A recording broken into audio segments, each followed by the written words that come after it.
Welcome. Welcome to this Nuyem event. Start us out by way of gratitude. Giving thanks. Giving thanks for coming together of parts at this time with the intention of learning and receiving and understanding more about our people. Giving thanks. Giving thanks for our homeland, for the place where the mountains meet the ocean, for the lushness and beauty of our mountains, the way in which they provide for our people, the way the waters provide for our people. Giving thanks at this time for that deep kinship bond that we have with the homeland and all the ways in which that the elements and the seasons and the rhythms and the cycles of life in the homeland influence and impact our culture, our language, our tools, our stories, our songs, clothing. Giving thanks for that place of curiosity and wonder that inspires the learning and the learning that upholds the healing from all the things that our people have gone through. Giving thanks for all the things that support each of us in our wellness, all the things that uphold our wellness, sustain us, nourish us emotionally, physically, spiritually, and mentally. Giving thanks at this time for all of our relations, for the two-legged, for the four-legged, for the ones that swim, for the ones that fly, for the ones that crawl upon the earth, for the ones we cannot touch with our hands, but that we're touched by deep inside. Giving thanks for this beautiful web of creation that we're part of, and all the strands that make that web up. And honoring and giving thanks for that, the guidance in our hearts that keeps us close and connected and on this journey of healing and reclamation, and honoring all the ways in which we are still connected to that heartbeat of our ancestors living through us, feeling through us, speaking through us, and honoring and giving thanks for the place in our hearts that have brought us together at this time to listen and receive and learn and understand and feel understood. May this contribute to our journey of healing and reparations that we're in at this time, in a good way, in a loving way, in a sacred way. Wow.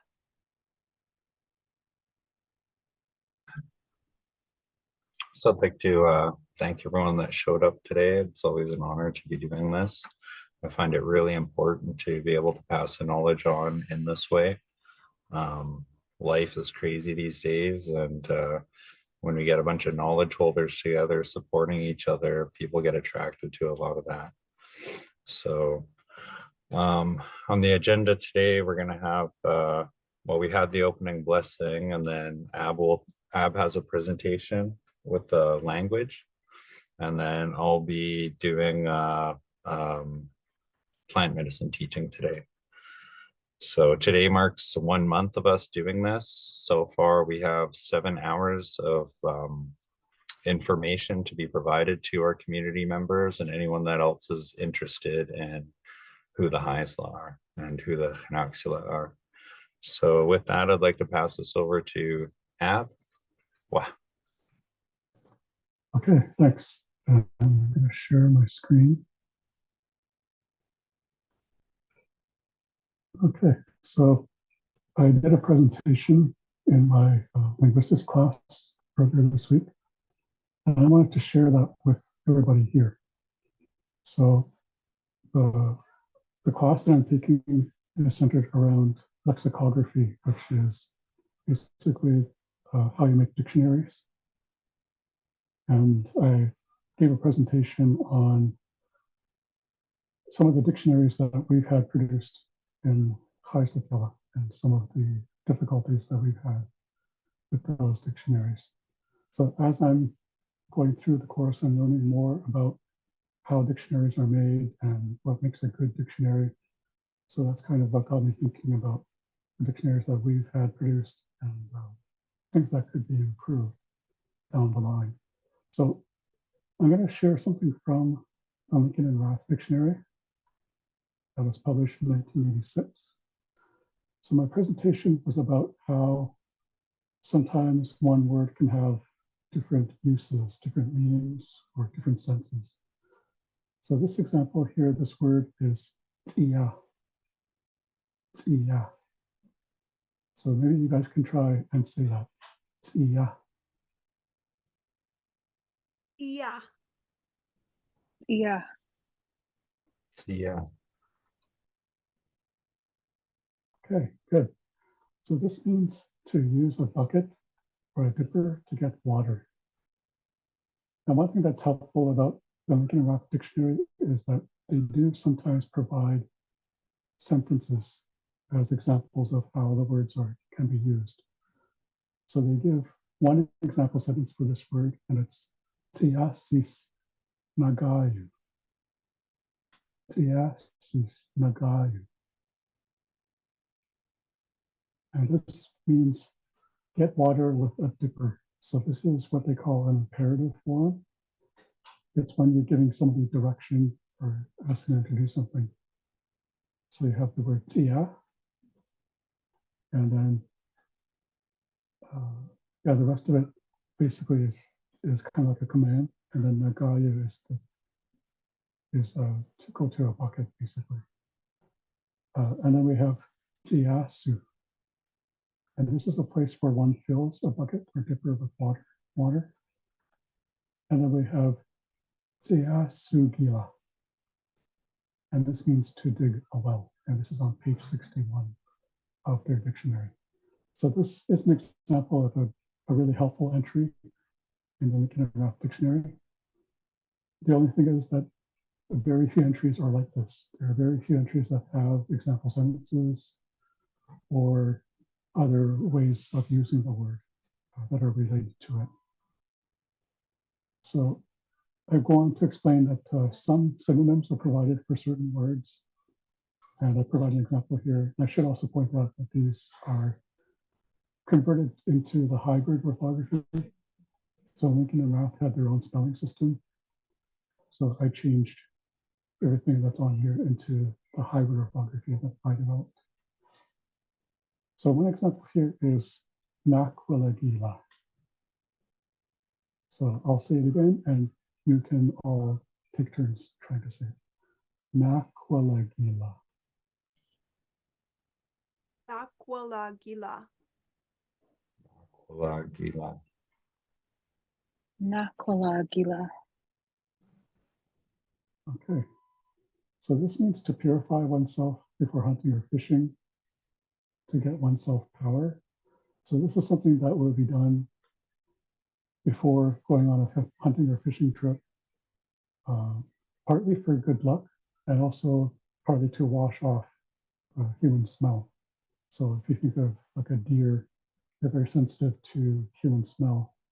So this is a way to kind of cleanse yourself, cleanse your body, making it harder for other animals to detect you. So this is the main entry that is provided. It goes on to say that there's a synonym. That's what this S-I-N means, synonym. And the word is tlawasila. So this is a separate word. It's a different word, but it has the same meaning. It also refers to the purifying ritual. The difference between these two words, you can see there's the letters G, M. This means get mad. That means that this word here, tlawasila, is a Chaisla word. And I explain that in the next paragraph here. So tlawasila is listed as GM, which stands for Gitmat, which is the Haisla dialect. So the reader can then assume that Nakwilagila, the main entry here, is GL, which stands for Gitlo. That's the Kitlo Kamano dialect. So that's the only difference between these two words, is that Nakwilagila is a Hanaxiala Kela word. Tlawasila is a Haisla word. So most people are unaware of this difference, that there is a difference in dialect in terms of these two separate words. But it doesn't really make a difference in the end because they can both be used. And that's because they're both synonyms. They are two separate words that have a similar meaning. So that's the only place I've found this information is in the Lincoln and Rath Dictionary. So I do hear people refer to Nakwilagila, but I'm not sure if they're aware that's actually Hanaxialakila, and Haislikila, it's Tlavasila. So again, two separate words, two separate dialects. They both have the same meaning, so you can use either one, just as long as you're aware if there's a difference. There's also a lack of what's called sense discrimination. So sense is basically like the meaning of a word. And this is illustrated in one of this entry here that I looked up in the Lincoln Rath Dictionary. The word is matmaktua. Matmaktua. So you can try saying it, matmaktua. Maktua. Matua. Ma'aktua. Okay, good. So they define this as basketball. This can be a little bit confusing. So the reader might assume that this is referring to the ball that's used in the sport, but it actually refers to the sport itself. If you were to reference the ball, it would be matmaktuayu. Matmaktuayu. So the difference between matmaktua and matmaktuayu is this ending here. So the way that Heisler words are built is you have a root word. In this case, the root is mak. It basically means to throw something. You have MA in front of the root word. So this basically is what they call reduplication. And in this case, it means like you're repeating something. So mak means you're repeatedly throwing something. And this ayu at the end refers, it's what they call an instrumental suffix. So it means, it refers to something that is used for a purpose. So in this case, mamaktuayu is the basketball itself. So that's what we use to play basketball. So that's something that's actually not explained in the dictionary, is the difference between mamaktua, which is the sport, and mamaktuayu, which is the ball used to play the sport. Looking at the word structure here, I have a further theory. So when I look at this very end of the word, this last suffix, tua, I recognize this suffix. I've seen it before in words like homatua. Homatua means someone who asks a lot of questions. So homa means to ask. Tua means someone who. So my theory is that mamaktua actually refers to a basketball player. It might refer to both. It might be the sport and the player. I'm not really sure. This is something that I would need to study a little bit further and ask some fluent speakers as to their thoughts about that. But that's the theory that I've developed based on the word structure. It's that last suffix that makes me think it might refer to someone who plays basketball. So that's what all of this research that I've done has led me to, is thinking of different meanings that might be conveyed in some of these words. So again, it's just a theory. I don't know if that's accurate or not. So I would need to refer to fluent speakers and get an idea of what how they would describe that word.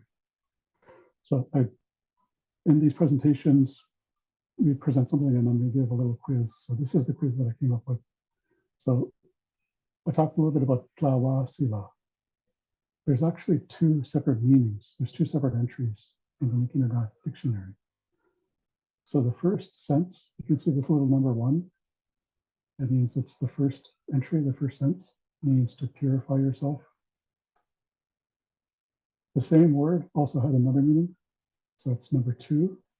And this means to chop a hole in a tree or a standing board. So what I did is I came up with my own sentences to illustrate the different uses of the word. And I'm going to ask if you guys can figure out which sense is in which sentence. So this first sentence is Klava sila tun la weyachai. Klava sila tun la weyachai.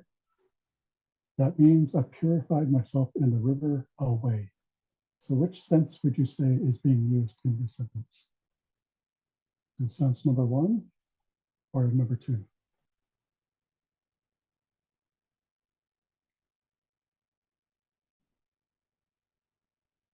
Well, this would be number 1.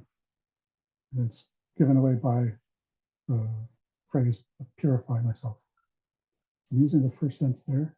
The next sentence, Klava sila kantu.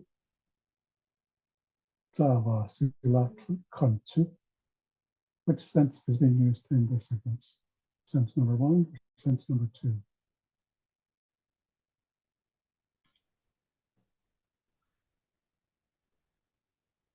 Okay. Yeah, so this is number 2. And it basically means I will chop a hole in a tree or a standing board or you. And then the next set of sentences, the first one is dead since maktua yuaho. Dead since maktua yuaho. Pass me the blank near you. Basketball. Yeah. So the basketball, meaning the ball itself. So that's what this first part of the word is. Maktuayu is the ball. And the last sentence, we sinis mamaktua. Let's play blank. So this would be, Basketball. yeah, let's play the sport of basketball. So this is something that I wanted to share with everybody to hopefully this helps you understand what the state of the dictionaries that we have currently are. And I'm getting ideas on how we can improve the format of dictionaries in the future around the Haida language. So I'm learning a lot about those kinds of things. I'm getting a lot of ideas of how to create a new dictionary and how I would like to see that happen. So I wanted to share that with you. The next thing that I have here is I've been thinking a little bit about things to keep in mind when you're speaking Haisakela. So when I'm hearing people speak, I'm noticing different things, and I think there's some different strategies that people can kind of keep in mind. So what I came up with is the word SAS. So the first S in SAS stands for sounds. So when you think of this first S, think of sounds. The A stands for accent. And then the last A, or the last S stands for speed. So SAS, sounds, accent, speed. So when you're speaking the Haida language, and you're just learning, the things that you keep in mind are for sounds.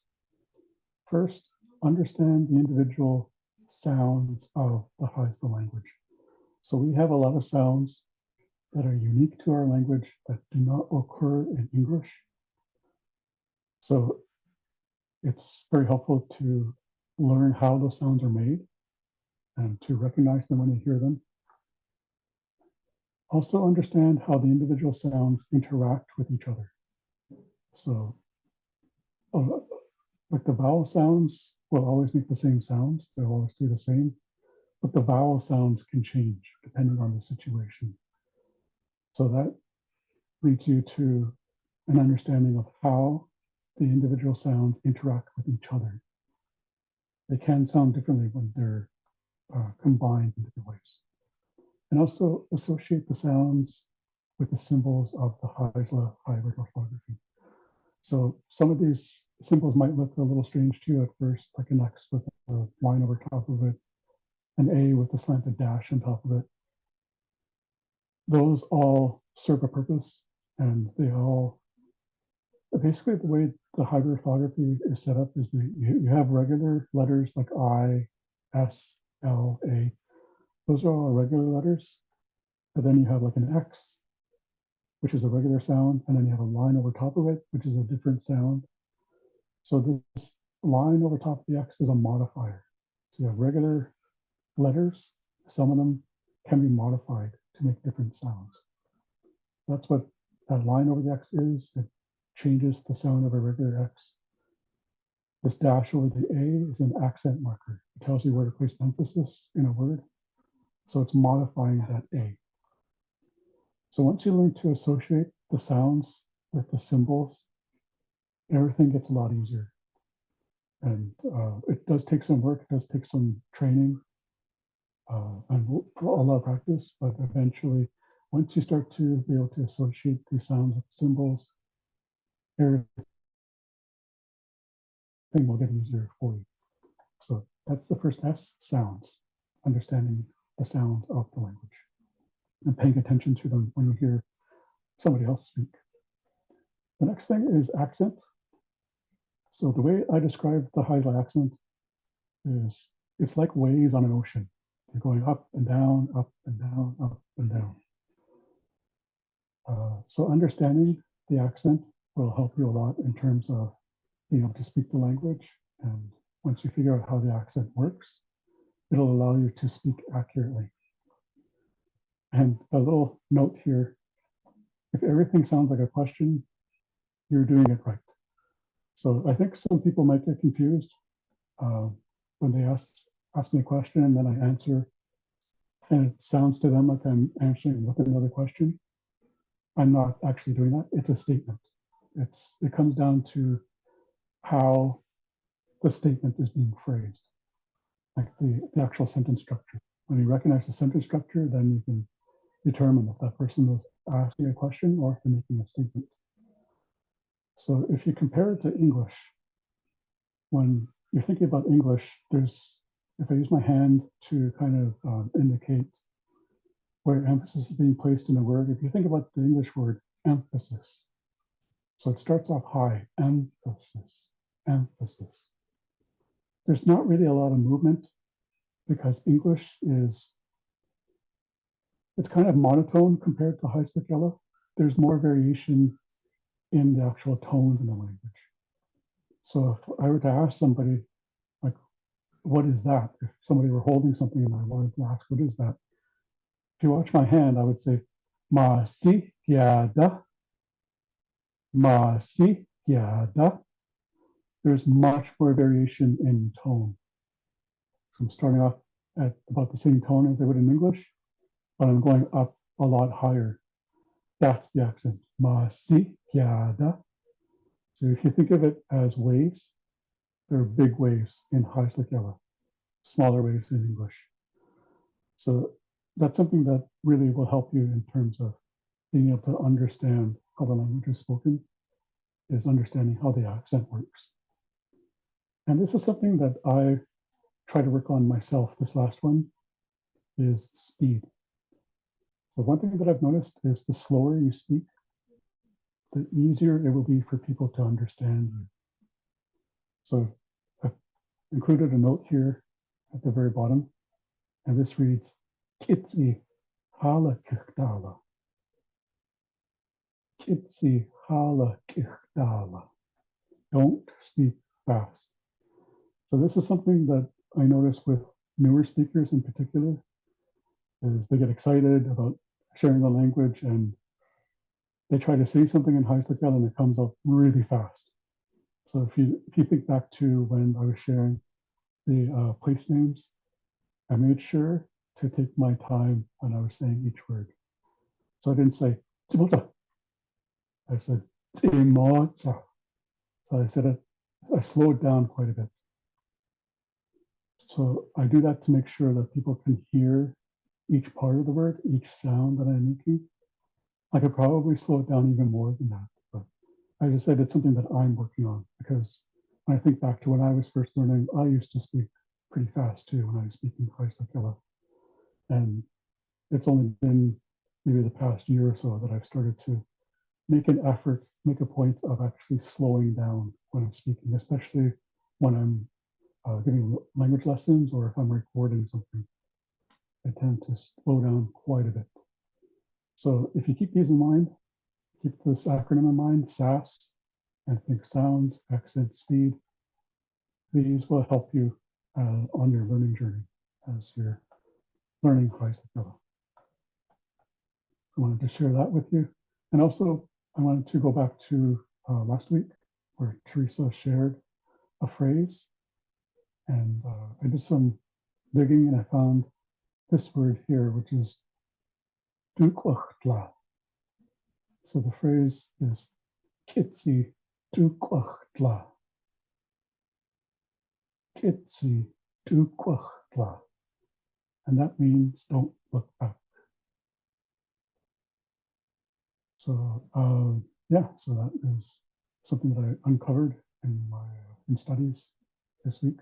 So I'm going to turn off my stop sharing my screen here. I did want to share one last thing.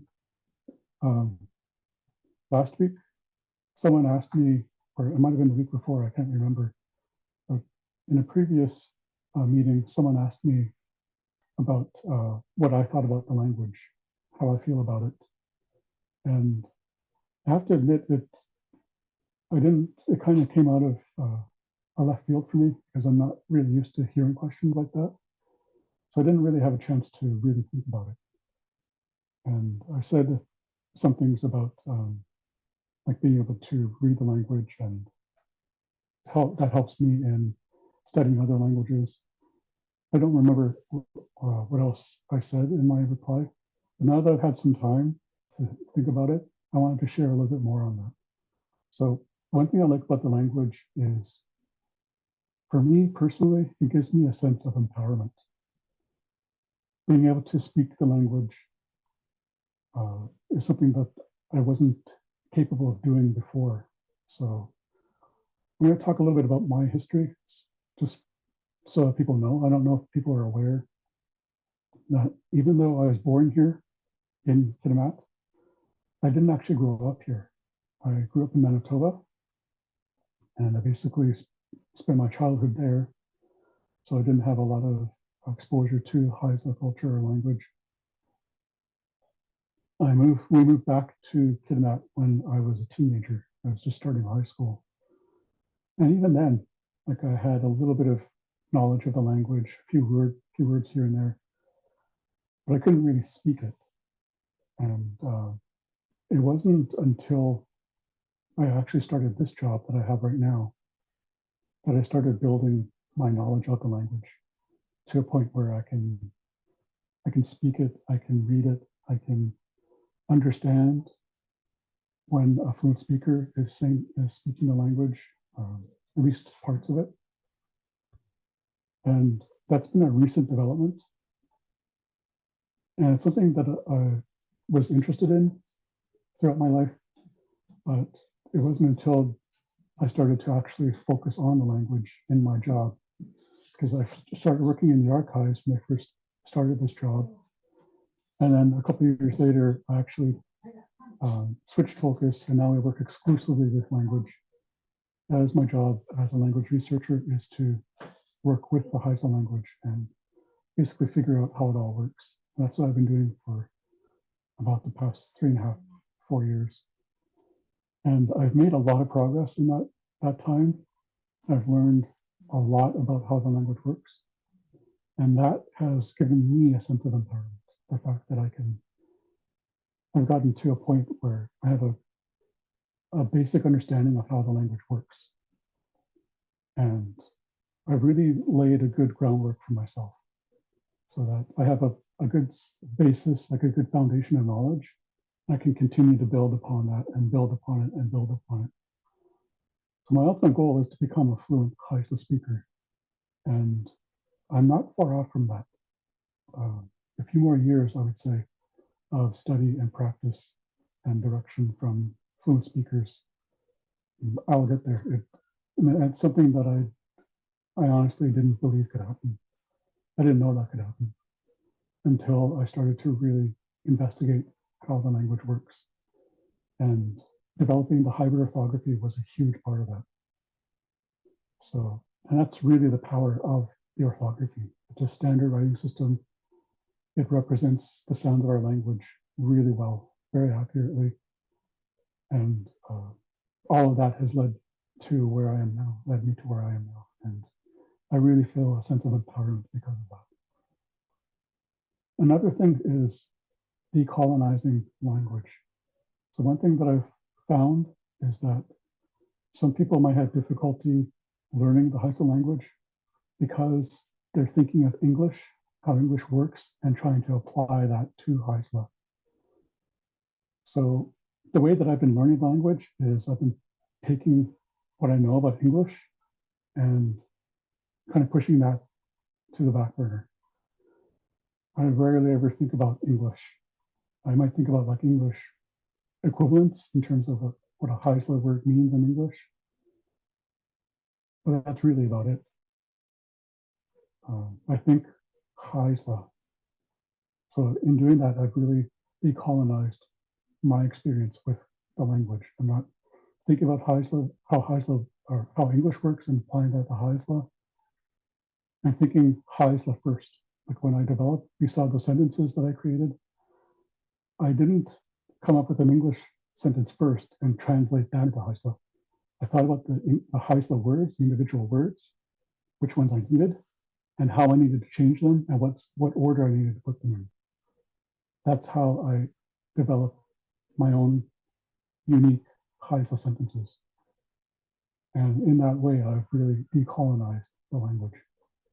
And there's been a lot of influence of English on our language. And it's because that's what we're surrounded by. That's what we grew up speaking and hearing. So English is my first language, but I'm getting to a point where Haisla is really coming up quickly.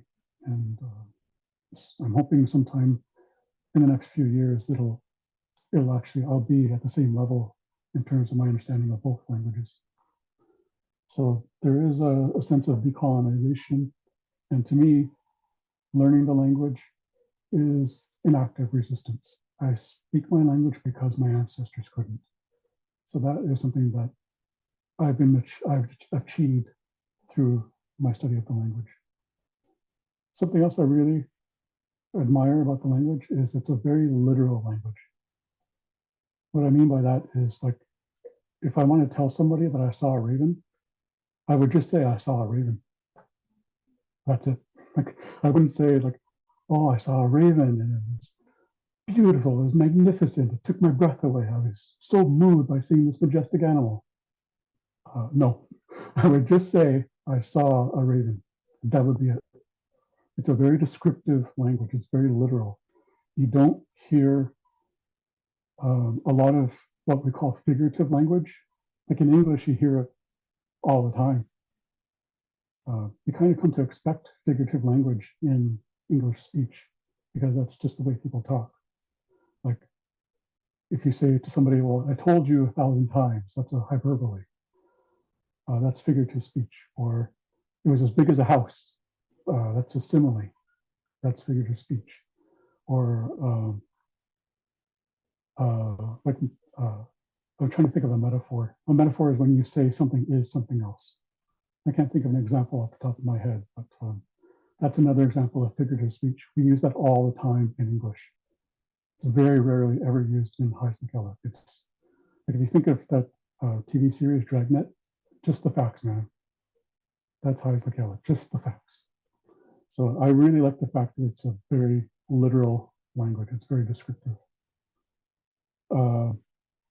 The other thing that I want to mention is going back to what I said before about transferable knowledge. What I'm learning about Haisakela, I can also apply to other Northwest Coast languages. So Haisakela is a member of the North Wakashan language family.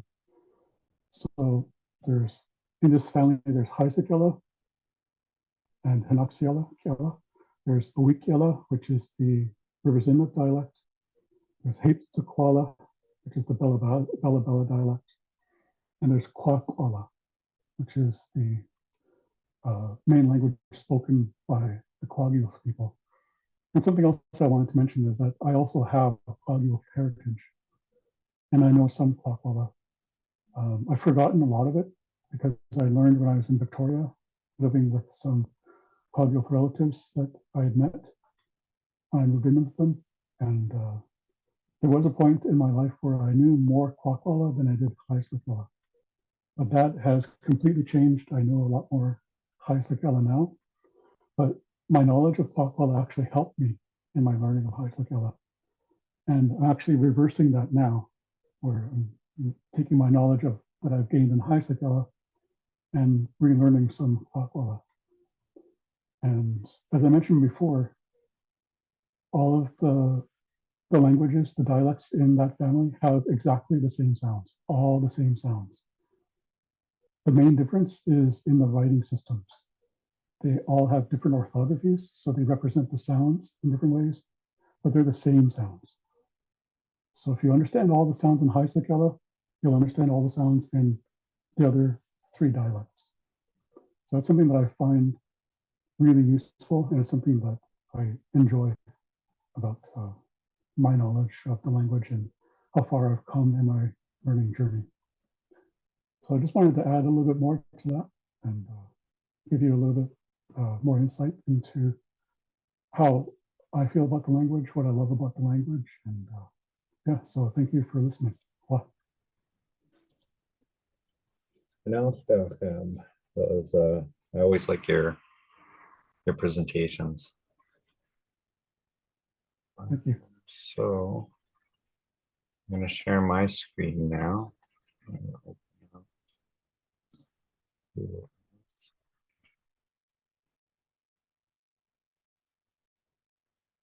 Oops.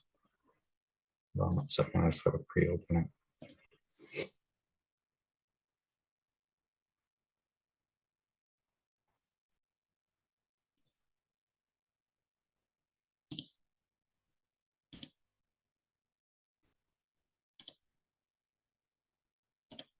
All right, for the newcomers, this is a interactive map that I've built. I actually have to thank Chris Wilson for this. He, in my previous role as a Haisla educator and researcher, Chris Wilson sent me an email, and in that email was a school for Indigenous mapping. So if he never sent me that email, I wouldn't have built this map.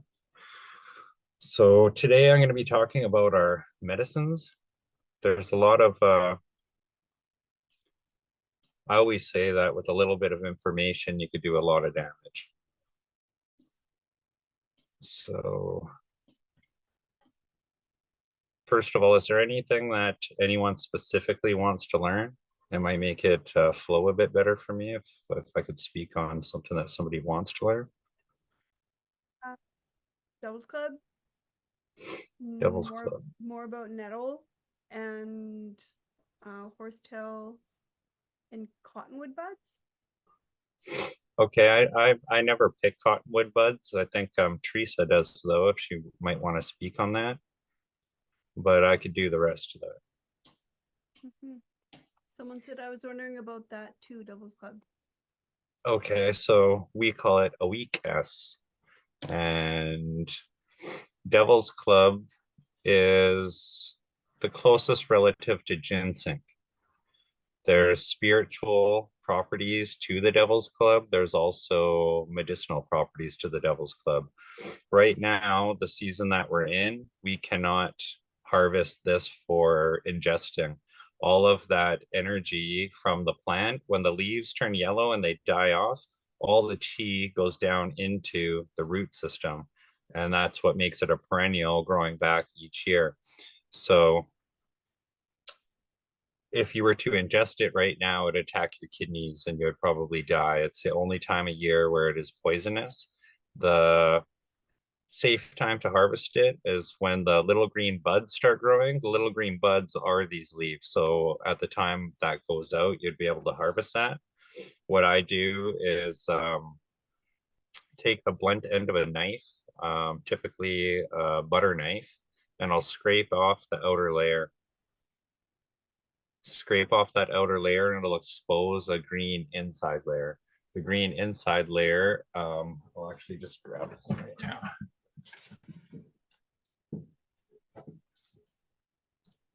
So the green inside layer is what you're really after. I'm just going to stop sharing for a second. This is what I harvest off it. And if you get Devil's Club that looks like this, and it's in little bundles, that's the way I was taught. So each family has their teachings on Devil's Club, and this is my family's teaching. Okay, good. That's good. So I'm going to share my screen again.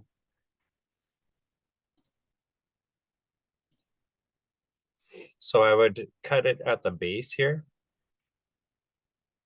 And when it fell down, this top piece, I actually keep that top piece. And if I'm not going to use it, I'll plant it. When Devil's Club grows, I've picked Devil's Club that was probably about 30 feet tall. And I call that the ancient Devil's Club. You'll find that around places where there's old growth, let's say the giant spruce. You'll be able to find really, really big Devil's Club. I've actually found a way to estimate the growth. Each year, these leaves grow out and they leave little stubs right on the plants like that. So when I estimated one that was about my hip, it was about 14 years old, and that was about my hip. And then it gets to a certain point where the leaves are really big, and then it gets a big rapid growth and the trunks start growing a lot thicker. So the berries on top, when we're at the culture camp, the kids were asking me, because we've harvested a bunch of Devil's Club first and we put it into the hot springs. Then that's what we used as a little wad. We would bundle it up just like I just showed you, and we'd use that to wash our body with. When you use shampoo, that was what you would be using the berries for. I don't know if anybody eats it or anything, or uses any. I've never actually looked it up if there's medicinal properties to the berries, but I would assume so. So for myself, I would use a piece about this big. If I started getting an itch in my throat, this is what I would do. I'd put it in my mouth and I would chew it, and I would keep on just spitting and spitting. And then the tip of your tongue will go kind of numb. And that's when you know you could spit it out. And then all of that layer of medicine that's in your mouth is naturally just going to go down with the saliva. The Devil's Club is an antibacterial, antimicrobial, and antifungal. So when you're washing with it, that's what it's going to be taking care of. When you're ingesting it, it's an astringent. So what astringents are, let's say my lungs, where you live in a pre-COVID area, your lungs after COVID, let's say you have a lot of that phlegm inside that lung. When you drink that astringent, it tightens up the membrane around your lung and it pushes it out. So you're rapidly able to cough out the phlegm. When you're really low in energy, really, really sick, you would drink some of that as well. If I was to make a tea, I would probably take the size of my thumb, go to that, and break off a piece about the size of my thumb. Then I would put that to about 4 to 8 cups of water, depending on your tolerance and how much you actually ingest it. If you don't ingest it that much, I would suggest half the size. Some people are really overwhelmed by the stimulant property in it, as the closest relative to Devil's Club is ginseng. So spiritual purposes, when there was a ghost in your house and you would use, let's say, Oxley, Indian hellebore, that wouldn't work. This ghost is like rooted right into your house. You would actually take a bunch of this bark and you would burn it. and it's really hoarse on your throat, like you're gonna start coughing and coughing. And I think that's what gets those ghosts out. It's the only smoke I know that really, really itches my throat like that. Ab was talking about our purification ritual, I guess we would call it, for hunting. There was a big spiritual component to that as well. And first, you would wash off your body's odor. So the natural smells the animals aren't going to smell. Then you would take a wad like this, specifically fresh off the plant, because it's a lot more workable. This one's brittle, so it'll take a while to suck up the water and it'll just kind of crumble apart. So when you have the fresh stuff, you're able to wash off your whole body scent, and then nothing could hear or nothing could smell you. So there's a story where the Heises are coming back from a hunt, and I think they were at I can't remember what river, but they saw a pack of wolves come up and they had a whole bunch of greenery in their mouth. So they actually were wondering what kind of plants these wolves were using, and they paddled up when the wolves took off. The wolves had it in their mouth. They went into the ocean at the mouth of the river where it connects to the ocean. They're jumping in and out of it, putting all this around them. So when the Heislas went up there, they found it was Devil's Club. Billy Hall took somebody out hunting, and this big giant grizzly came, and this is in Camano, around the Camano area. And when he was hunting, this grizzly came down, and the person that he was showing taking out to do the hunting, he wanted to shoot that grizzly, and he said, no, you wait and watch it. This is for you. It's for you to witness this. So that bear ended up having a big wad of Devil's Club going in there and bathing. So it was flopping around just like those wolves. So what that kind of naturally tells you is these are predatory animals. And if you've ever smelt a bear that hasn't bathed, you'll smell it from really far away. They smell like rotten meat, just like wolves. So these wolves know how to use our medicine. The bears know how to use our medicine. And bears actually taught us how to use pitch as well. So when the bears got into a fight, one of the medicine men followed the injured bear to see what they used. And he would go up to a tree that the animals have their own pitch trees. They'll go collect their own pitch, probably pine, rub up against their wound, and then they will go and put it in the mud. This is how we started. When I asked my Baba, how do we know you could use this? How do you know you could use that? I was a little 20 question kid, I guess. My cumulative knowledge comes from my family. My Granny B has a salmonberry blossom. It touches really good for a lot of intro medicine without showing too much of without letting too much information go, let's say. So it's a really good intro to that. Furthering that, my Baba Dan was a wealth of knowledge, and his great grandmother Mukhti was a 27th generation holder of our medicines, and it was said that she could heal just about anything. And my grandfather was taken into Miller Bay Hospital, and he was told he had tuberculosis. And they went in and they were experimenting on him with all the medicines for tuberculosis. And Mukhti found where he was, and she went all the way to Miller Bay and brought him his medicines, and he swears that's what kept him alive. Then he said, I don't even think I had tuberculosis. They're just experimenting on me. And what we know now is for sure he never had tuberculosis. There is only one case of tuberculosis ever cured with natural medicines, and that comes from the Haida Nation, and they used Oxley. So I'll touch base on Oxley later. I'll continue with the Devil's Club. When we go into our spiritual baths, I explained mine last time when I went in and I chewed it out. Not everybody does that. That one was I was asking the creator for certain things to give me my visions for my artwork, to help me out with my speech, and to give me my voice for my drum. So that's what I specifically asked the creator for. And he gifted me all of those. I felt really powerful after that. The hunters and trappers, they would always say, you go and wash yourself for that. And when I'm teaching this to people, when I'm bringing people out, we have light inside us. That's all we are, is a big light being. We're just contained by this bubble here. But in our insides, that's all we are, is a big ball of light. I believe it's a piece of the creator's light that he lends us. So sometimes tragedy happens to us, and we need to wash off that tinge that we get. And this is something that'll separate the tinges, and it'll come out clean. Your light will shine again. Is there any questions so far? You've heard anything about the wood itself? I heard at one point that when you burn it, the smoke from it is supposed to give you good dreams. I've never heard that yet, but in that ethnobotany of the Kitlope, it might be in there. They touch base on a lot of shamanistic stuff. But I do know they took the bark of the Devil's Club, burnt it, and that's what we used for our ceremonial ash. So we'd wipe it on our face like that. And we're doing different levels of ceremony. People don't understand a lot of it anymore.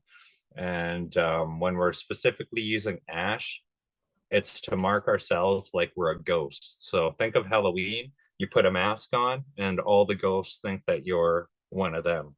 That's what we do when we take 2 strips and we put it down our face. We protect ourselves. So that ceremony specifically happens in the morning, right at Nanakwa, when the sun's plasma is just coming over the mountain, is the most powerful time to cleanse. So we would probably smoke ourselves off in this area. We would use Oxley or cedar. If there's witchcraft involved, you'd use hemlock boughs.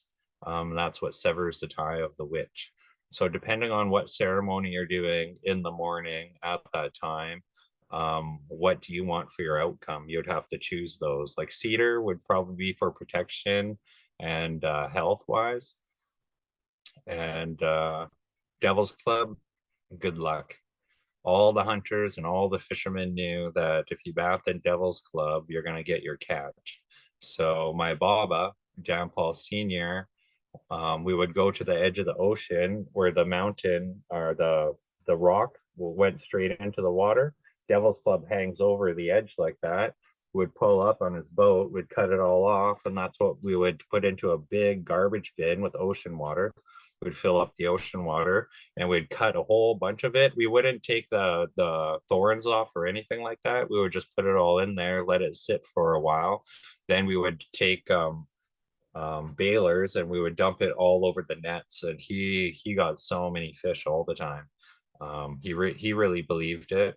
My grandma believed in it as well. She would put it in her basically pantyhose and we would have a little bundle containing all the bark. Every time I went into the washroom, you would smell the pungency of the Devil's Club. And still to this day, when I go into the bath, when I'm bathing with it, it feels like I'm a little boy at my grandma's house. So my grandma was Edith Paul. Was there any other questions before I move on? I think that's about all I have for Devil's Club. No questions, Dustin. Teresa here. I just wanted to add a bit of information there, though. One of the things I had come across in my own studies was that the cleansing ritual, Nakalagila, was also a cleansing ritual that was done by weavers, basket weavers, before they would go harvest their cedar, so that they were purifying and giving themselves, clearing their energy basically, so that they could have a good harvest.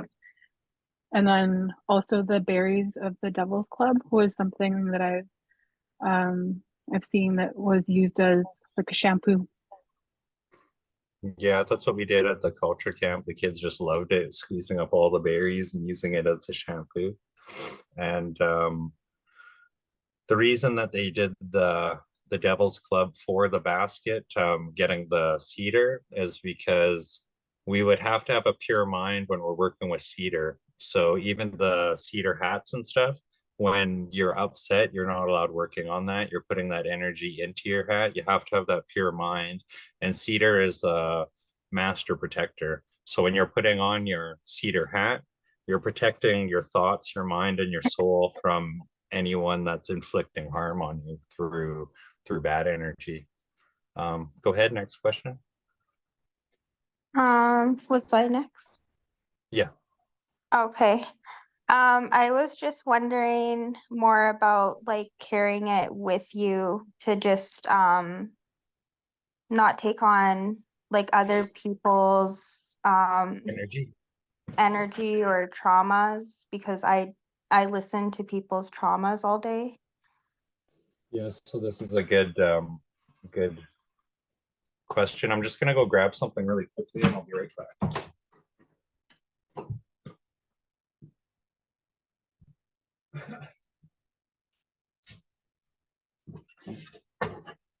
So I wanted to show you, I don't harvest little tiny devil's club. I always get big devil's club. And I believe that it holds a lot of power within it. I actually cut these up and I use them as devil's club clinkers as well to make music with it. Instead of using a drum, we would use that. And that's a really good question. I can't believe I never thought of that. So this is what you would cut up into little pieces like this. This is just painted. And then beyond that, I have quartz, smoky quartz crystal in beads around there so that I'm protecting my energy as well. When you're going into places with negativity, it says that this protects you from that. When people are hugging you and stuff, we're such energetic beings that it's going to transfer to you. Now, if these people do not take care of themselves, they have hate in their heart, or they have feeder ghosts.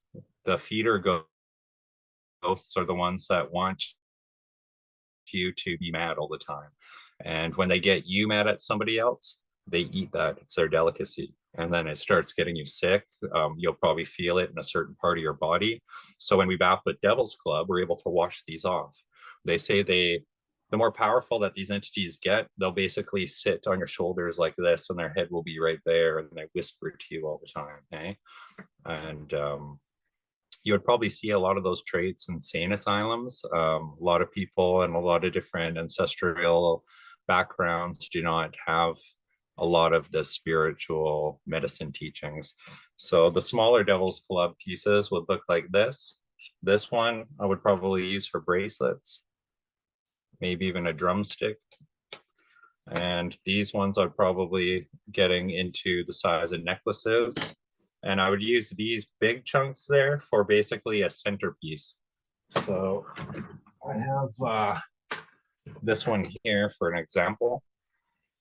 And that's the Devil's Club protection that I make for people. I started making them a long time ago for art and I wanted to sell them, but I just can't. Everything I make, I try to give away for free, it seems like. So it's just who I am. But yeah, Devil's Club also protects you from witchcraft. If you go into every other nation too, they have a lot of different teachings. Each family has different teachings. So I am open to all. I don't close my mind to just what I was taught. I wasn't taught that. That's not the way. I want to get all of the information out. So when you're using Devil's Club, this is why I have it around my neck all the time. When I'm feeling vulnerable, myself, I've been going through a bad time. Even today, I was kind of questioning if I was going to come. I needed to put this on today. Like, it helps me protect my inner light. So, and I find with the quartz as well, it gives me an extra added advantage for spiritual protection. Some people transfer things like that. And then you have to watch where you're buying your medicine, because if you went to someone, let's say a light worker like myself came across somebody who encountered witchcraft, I would go get hemlock boughs, possibly juniper if I had it. Juniper is really powerful for witchcraft. I would put it in a shell. And the reason I would put it in a shell is because it represents the ocean. So then you have the 4 elements in the shell. You have the shell, you have fire and earth. And then when you're using the feather, you're incorporating all four elements, the wind, and that's what's powerful. And I would smoke them off first with that, and then I'd probably take the hemlock bough and brush them off. And this is what's going to sever the tie of the witch. Now that energy and what is employed from those spiritual beings goes back to the person times 3 for their bad medicine. Now that person knows that it's come back. They get bad luck. There's telltale signs of the witch. It's like you start seeing one fly around your house. You swat it a couple times, it hits the ground and it gets back up and it flies around. Then it accumulates. Then there's 2 of them. Typically, you'll start seeing 3 flies at your window, tapping on the window all the time. And then you know, basically, that's you've been hexed. So those people, when they employ these dark entities, when it comes back to them, they would put it into some sort of medicine. And that's why you have to watch where you get your medicine. Now they're going to put it down somewhere or offer it to you. And when you take it, their karma is free. You're willingly taking on this curse. Right. So myself, when I'm buying crystals, there's only one place I trust. It's in Terrace. Her name's Nikki. She's calls herself the Gypsy Lady. I went there crying. I was really not in a good place. I was fighting for a lot of background purposes that I don't need to bring up right now, but I felt that something really bad was on me. And as a medicine man, my sister wasn't here. I ended up out in Terrace and I was crying and I said, I feel something that's so powerful and it was put on me and I can't take this off. So she surrounded me and she asked me, what's your family stone? And I said, quartz crystal. And that comes from Gupskolith and the Gupskolith story. So she put 4 crystals around me. And then she had these antlers. And on the bottom of the antlers, there was these pouches of hide, and she had rattles, and she would buck those antlers, and it sounded like deers hitting themselves with the rattle behind. And then she would shake it down like that for me, and it was a really, really powerful ceremony. I had to take 2 quartz crystals, have one pointed in towards me and one pointed out so that the flow and the energy was going. And then she smoked me off after that. And I went from crying, just crouched down, to being very clean, I felt like. So again, your own hand is the most powerful. Somebody that loves you is most powerful. And the ultimate power in our teachings is the power of the kids. There's nothing more magical than the power of the kids because they're still just pure light. They haven't been corrupted by the years and years of having to live in our society. So that's one plant, Devil's Club. And you see how in depth that you can go into that. And like I say, with a little bit of knowledge, you can do damage unintentionally, just like the cedar. You want to honor this. I myself, sometimes I never kill mine. So this piece here that I got was way bigger. I only took a branch of it. So this, let's just say this thing is growing up like this. You see this knot here? Another piece came out here. This is what I cut off, was this branch here. So I took that branch and I go deep into the woods so my medicine doesn't attach to anybody. No one knows my special spot to get these things. And then I work on it right there. And the belief on that one is just like in the last episode, you don't want a witch to come around and tarnish your medicine. So that would link in. And plus I like giving right back to the plant and all of the stuff I put down there so it biodegrades and feeds the next one. It's really interesting because the thickest one I've ever gotten was this big and it was 30 something feet. And that was only the branch coming off of it. They grow out of the ground like this. Then when they get high enough, they flop down. And then new ones come out here like that. So if you actually look at where you're getting those big, giant, ancient ones, the ones on the bottom are the most powerful. So I wouldn't cut it here out of the ground where it's rooting. I cut it over here and ensure the life of my medicine so I'm not killing. That's my personal belief. It's something that I do. I wasn't taught to do that. I just, when you live in the plant world, they start teaching you things.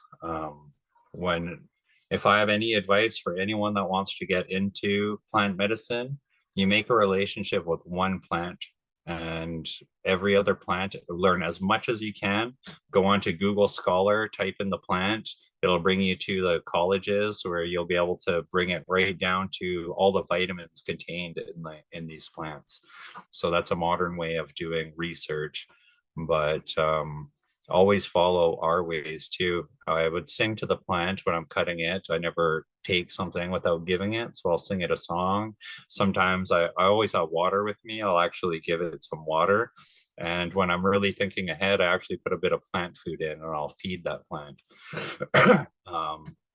Some people, when you don't have any of that and you need it, you just think positive thoughts and you thank the plant in your head. These things are a lot more spiritually evolved than we realize. So that one is Devil's Club. Is there any other questions before I move on? No? Okay, I'm going to share my screen again. Go into here. Close that down. What was the next one?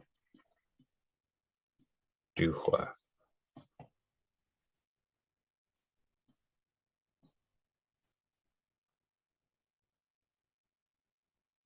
So when I was working at the Elder Center, I went out back and I noticed behind my Baba Cecil's house there, Wached, there's a Duhua plant. So hopefully might take a little while for the picture to load. You see that picture's in there. The more viewers that are on here, it just takes a little while to develop. So I actually just took in, my friend has really bad back pain. He's been going down to the hospital back and forth, and they keep on giving him shots, and these shots aren't doing anything. So I took in my stinging nettle and I put it in a grow room. I have a light and I grow many different herbs myself. That way I know where they come from. Oops. For some reason it's not loading, but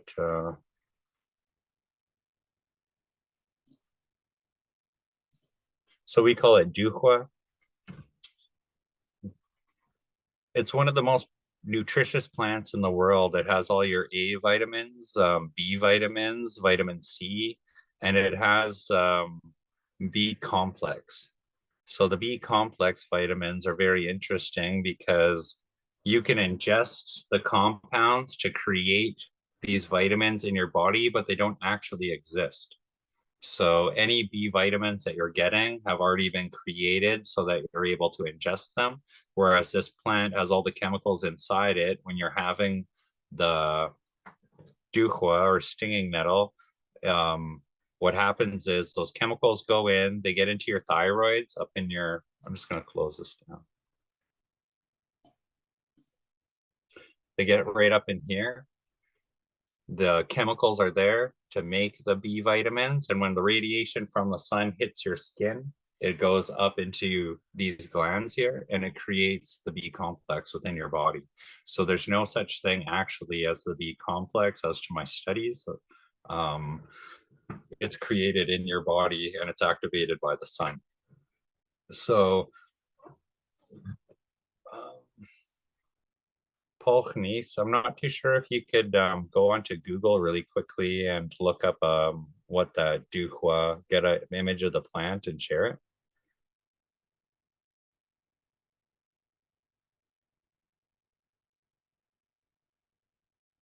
So when you get stung by duhua, typically, I think this is probably the oldest Haisa joke that there is. It's they'll say, do you want to borrow some snot? And I'm pretty sure it has to be one of the oldest ones. Yeah, so that's it there. If you look at any one of these images, you'll start to see the shape of the leaves. It's serrated on the edge. The veins are like any other plant. They're very, they don't have a function really. They come out. Whereas if you look at a maple leaf, you see the veins and they follow the actual plant. This one doesn't really follow typical things, and it has every trait to a poisonous leaf. If you're looking at plants, they give you hints that they're poisonous. And if you go down to under the drawing there, it says drawing. And then right underneath, you look at the veins of that plant and how they're very sporadic on the way they go out. Any other plant in the world that you're looking at, that's going to tell you it's poisonous. So when you're stung by the duqua, what happens is you get a little rash, and it looks like allergy rash, hives, and it is hives. The little tiny hypodermic needles in there, they're not thorns, they're hollow little needles, and they contain an acid. And once you touch it to your skin, it burns inside it and ejects it, and then you get hives. So because they have histamines in it is why you're getting those hives. So when you take that plant and you bring it into a tea, what's happening is neutralizing the chemicals within it, converting them through the heat into antihistamine. So anybody with seasonal allergies, when you're drinking this in teas, it's going to alleviate all those allergies. And right on your nose, after you're drinking it, you'll feel how red it gets here, and that's all blood flow, and that's it working to get an excrete out all of the pollens and stuff like that. Inside also, those injectors are mild neurotoxins, and when you touch that to your skin, you're going to get that red rash. So let's say I had a really bad neck pain. You wake up, you can't move your neck, and you're like that. I would take one of those leaves. Some of these, there's two different species. One of them's a really tall species, and some of them only grow this much, and those are the ones to watch out for. They have like 5 times the power of the sting, and they really, really hurt. I stung myself with one of them, and it nearly brought me to tears, and that was just 2 years ago. It's not from when I was a kid. As a fully grown adult, it hurt. So that's a subspecies that you'll find that grows underneath typically alder, spruce. You'll go down to the giant spruce. You'll find it if you go off the trails a little bit. They also have 2 of those species there. One of them grows really tall and one of them's dwarf. The dwarf ones are the ones to watch out for. So if you touch yourself where you're locked up, where the swelling is, not only is a mild neurotoxin going into your skin and blocking your pain receptors from feeling the full function of the pain, it's also giving the histamine reaction. So you get all those blisters from it. Now, the first thing you're going to see is redness come in there. That's all blood flow. It's actually bringing a tremendous amount of blood flow to where you had none before. I have many elders that I treat with this, especially in the wintertime. As I mentioned, I grow it down in my grow tent. They'll come over for, let's say, hip treatment, back pain treatment, fingers being locked from arthritis. Their fingers get locked. And the funny ones is the elders, when they do their middle finger and you ask them if it feels better and it works, they go, yep. And then they laugh at that because it's a middle finger. But when your fingers are locked like that, there's no blood flow in it. It's really cold. And how this plant helps out, once you sting that, it forces the red blood cells to go there, open up the flow of that finger. So now it's getting the circulation. And not only is it getting the circulation, white blood cells come there to combat whatever is actually what ailment is in there. So myself, sometimes I get bad hip pain. I know people that get really bad back pain, fibromyalgia. This is something that's going to alleviate it. I've treated people with fibromyalgia, and it looks like they have a bump almost like this, but it's on a weird part of their body. They get a flare up like that, and it puffs up almost like Charlie horse. When you go like that and your muscles contract, that's what it looks like. So when you touch that onto it, not only is a mild neurotoxin helping block those pain receptors, but since it's not getting any blood flow, it's creating the blood flow and it's giving back your body's chi. Your body's able to flow again. So where you get really stagnant places, my sister had a herniated disc in her back, probably halfway down, and it went like this, and one spine was like a little bit off, so I would take that and put it there. She also had these black veins that went like that, and I asked her, can I take a picture of this first, and I'm going to experiment. Actually, I don't know if this is going to work, and she allowed me to. So those black veins, I was figuring those are veins that have went stagnant. The blackness would be basically poison, no oxygen in it, and the blood is basically dying off because there's no oxygen in it. So in theory, I thought if I was able to inject oxygen or inject the histamine in it, creating blood flow, it would unclog that stagnancy in those veins and they would go away. And sure enough, they did. I was really impressed by that. I had another friend that fell. She had a huge bruise like this on the outer thigh. And I asked, I was like, okay, I know it has to hurt, but I haven't had a bruise like that. And I want to do an experimentation to see if that'll take away the bruise. So she was like, yeah, okay. I stung her up in that one place. Probably about 2 hours later, you could see one little, like her skin pigment came back to pink. So all of that blood that was in there got forced away through that flow, and your body was able to process this. Now, again, this is one of the most nutritious plants in the world. We used to grow them really big, and this is what we used for our takas. So a takas is what our ancestral ulican net. We would put two poles down in the river. There was two pieces of rope that go across that was attached to a big giant, basically open. And then you would have two pieces of sticks going through, and all that when the tide came up, the ulicans would come into the tidal pools, basically, or the tide meets the river. Then when the tide went down, all of those ulicans get trapped in that. I was really lucky. My grandfather Dampole Senior made one. It was the last one fished in Camano, and my family still has that. I just went and took pictures of it. We would take the fibers of this plant, crush it up with a rock. I think I have. I don't know where my rock went, but this one's kind of like that. It would be a rock like this, and you would crush it up with your hand. Then after it's crushed up, you'd be able to grab the fibers, almost like a celery stick. You ever cut celery and you see that string, and then you pull it and it comes out? That's about the same fiber as this. The closest relative to this plant is actually marijuana. Those hypodermic needles I was telling you about aren't actually, they're not called the hypodermic needles, they're called tetranomes. So if you go to the left-hand side there under stinging, and you go to the bottom seed bundle, it's the very first one just under Google. Go up one. Yeah, right to the left there. Yeah, perfect. Right when you see those seed pods growing, you cannot drink the leaves as tea anymore. They start getting toxic and they really attack your kidneys.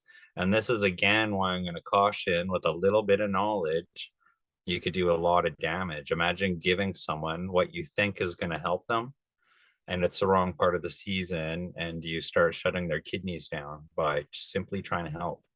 So right when those seed pods grow, all of the nutrients you want are now in those seed pods. So you could just grab those seed pods, and every vitamin and mineral that I talked about are in there. With the roots of this plant, you would dig down underneath, and that's what you would ground up with a mortar and pestle when it's dried up.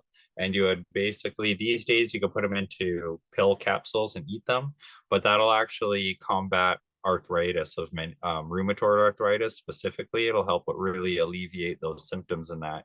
Same with the acid in here. The sting will actually really help out with rheumatoid arthritis. Is there any questions?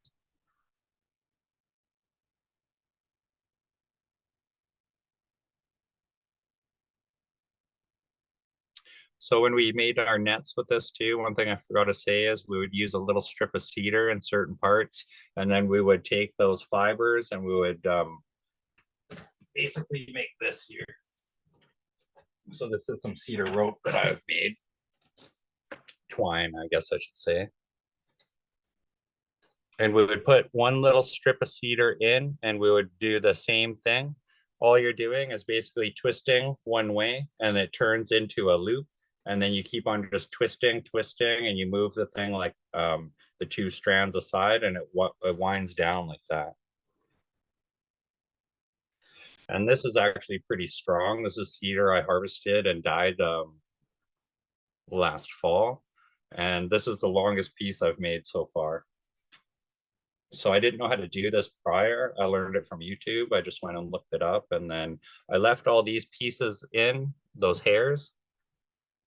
Each one of those hairs represents a new piece I added to keep the same thickness of this. So you imagine a whole bunch of stinging nettle. This is what we made all our cordage with, and that's what we weaved everything with for all of our nets. Where the net seemed to be weak, we would add a piece of this in, so it'd be nice and strong and it wouldn't stretch out. Anything going in the river would need extra supports.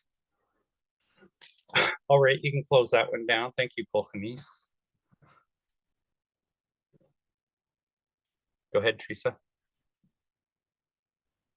I think it's really cool that there's still duhua patches between your babas and the elder center. Both my mom and my dad said that there always seemed to be like garden patches in everyone's backyards of duhua, and they kind of grew hand in hand with salmon berries too.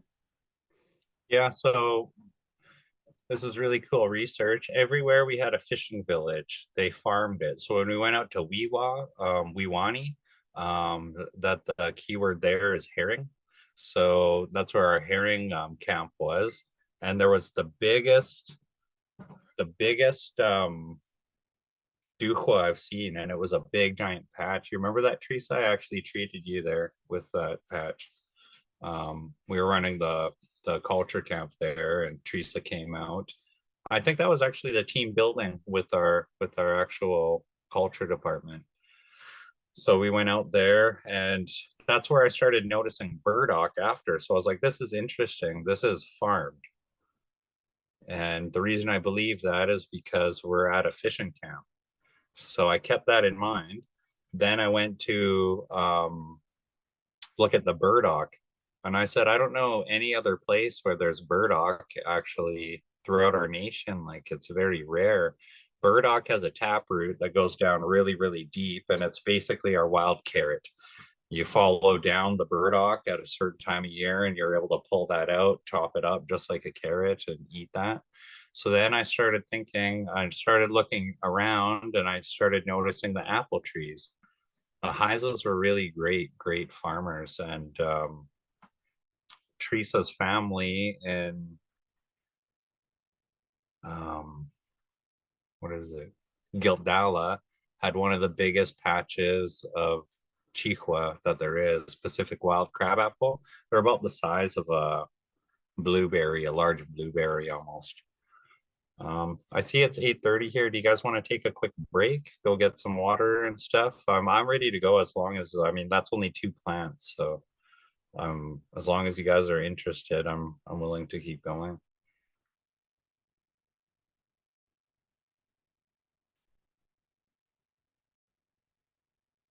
Can't hear you. Yeah, let's take a break. Want to come back in 10 minutes, you say? Yeah, we'll take a 10-minute break and to give people time to use the washroom. Those that want to go pop some popcorn or something. So I'm raised on a fishing boat. I'm going to have a cigarette. Cool. Okay, we'll be back. Okay. Ready to come back?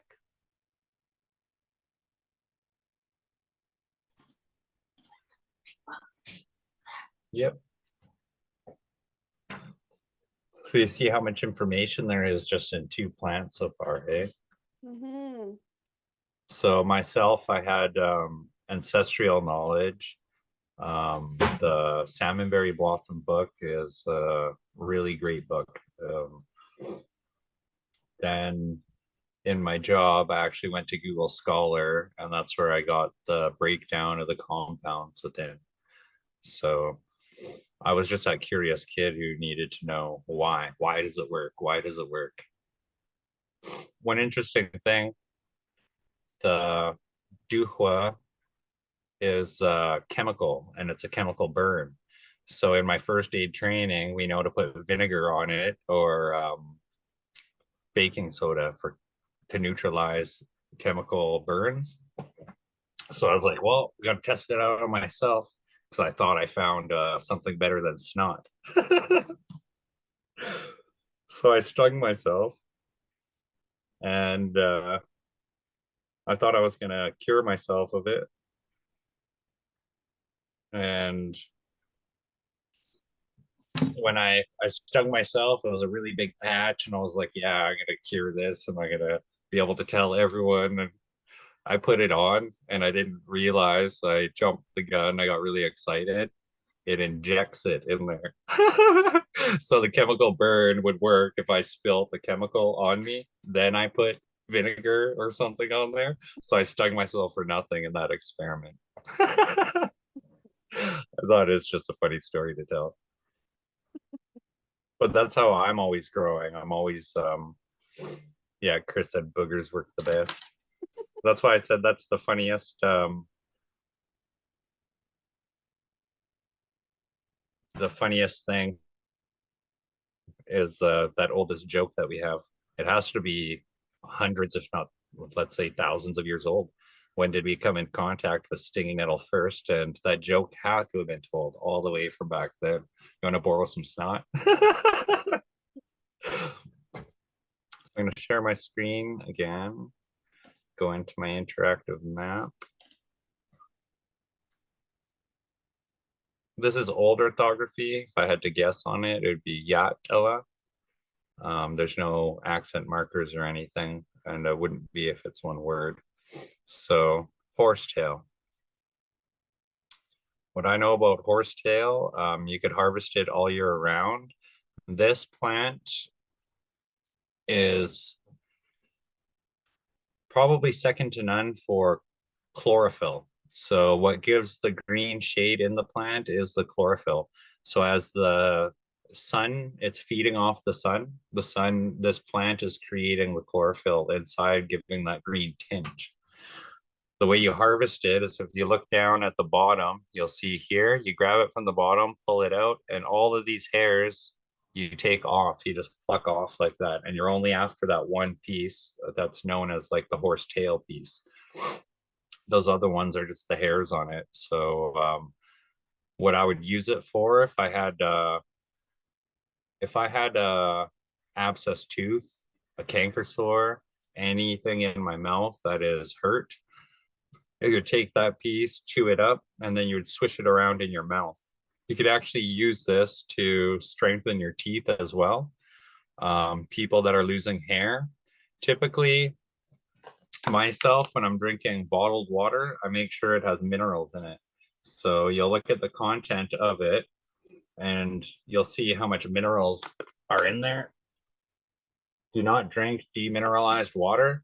When it gets down into your kidneys don't recognize it. So when we're drinking river water, it's full of minerals and microbes. So the minerals is what's really healthy for our body. Our bones need it, our teeth need it, our hair needs it. So when you're experiencing hair loss, you're able to put this into a tea and drink it. And you could actually infuse it with your shampoos and stuff like that and get it right onto your hair, and it'll soak right in. Gray hair is a lot caused from demineralization in our body. What happens is when we drink demineralized water, it goes in, your body doesn't recognize it as water, it has to fix it. It's missing all of these minerals. So where would it take it from? Your teeth, your hair, and your bone marrow, making your bones weak. Every bottled water you drink that is demineralized, you're doing vast damage in your body. Most sicknesses and diseases can be remedied with horsetail because of the amount of mineral in there.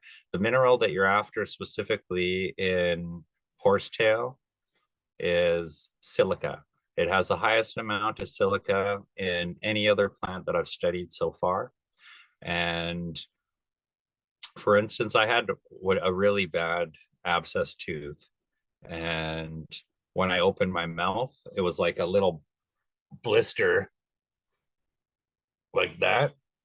You could see a little blister, but it wasn't any color really yet. So I chewed up a bunch of that.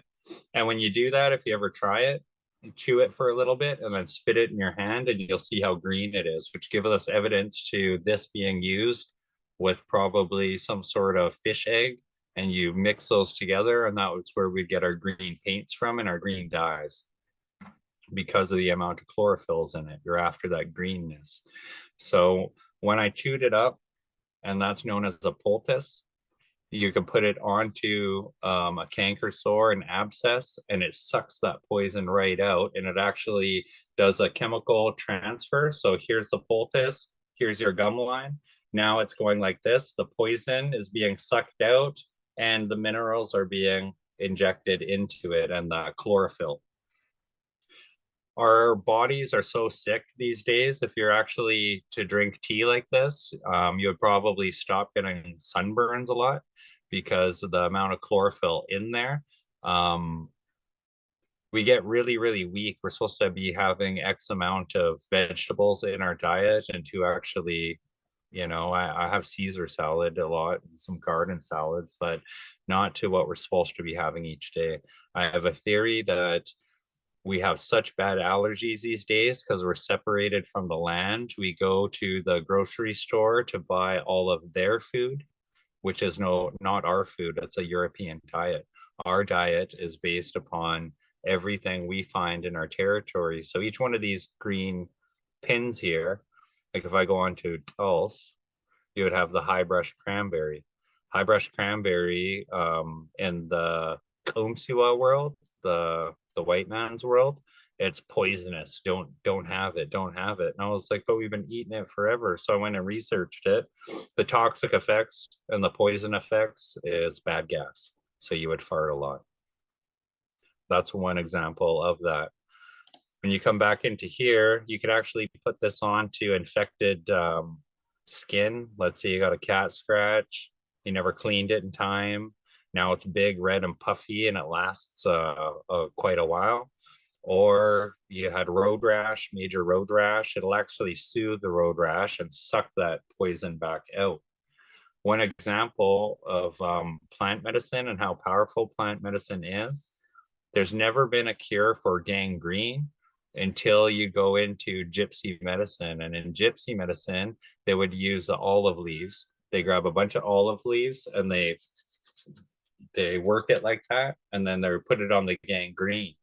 The chemical reaction would happen with it would put in the chlorophyll, the medicine, and it sucks the poison out. We could actually use the heck is that plant called? Kibat leaves, or Kapas is the plant, Kibat is a berry. So I would have to say Kapas leaves. That's what you would put our version of olive leaves. So this one, you could actually chew that up and put it onto any infection. When you infuse this with your shampoos and wash your hair, it's going to give your hair all the minerals it needs. When you're drinking this in a tea, it'll actually replenish the hair loss, because all the minerals you're losing, you're losing all the minerals from your hair, and you start getting bald patches. So another thing it does, it replenishes your silica. You can only drink this for 3 months maximum, and then your body's replenished with all of the silica that it actually needs. So what happens to your gray hair? It starts getting its pigment back. Your gray hair starts leaving your body because you're giving your body what it needs now. The gray hair is depigmented, so all the stuff goes out. When you have this stuff, it gives the pigment back into your gray hair. Is there any questions?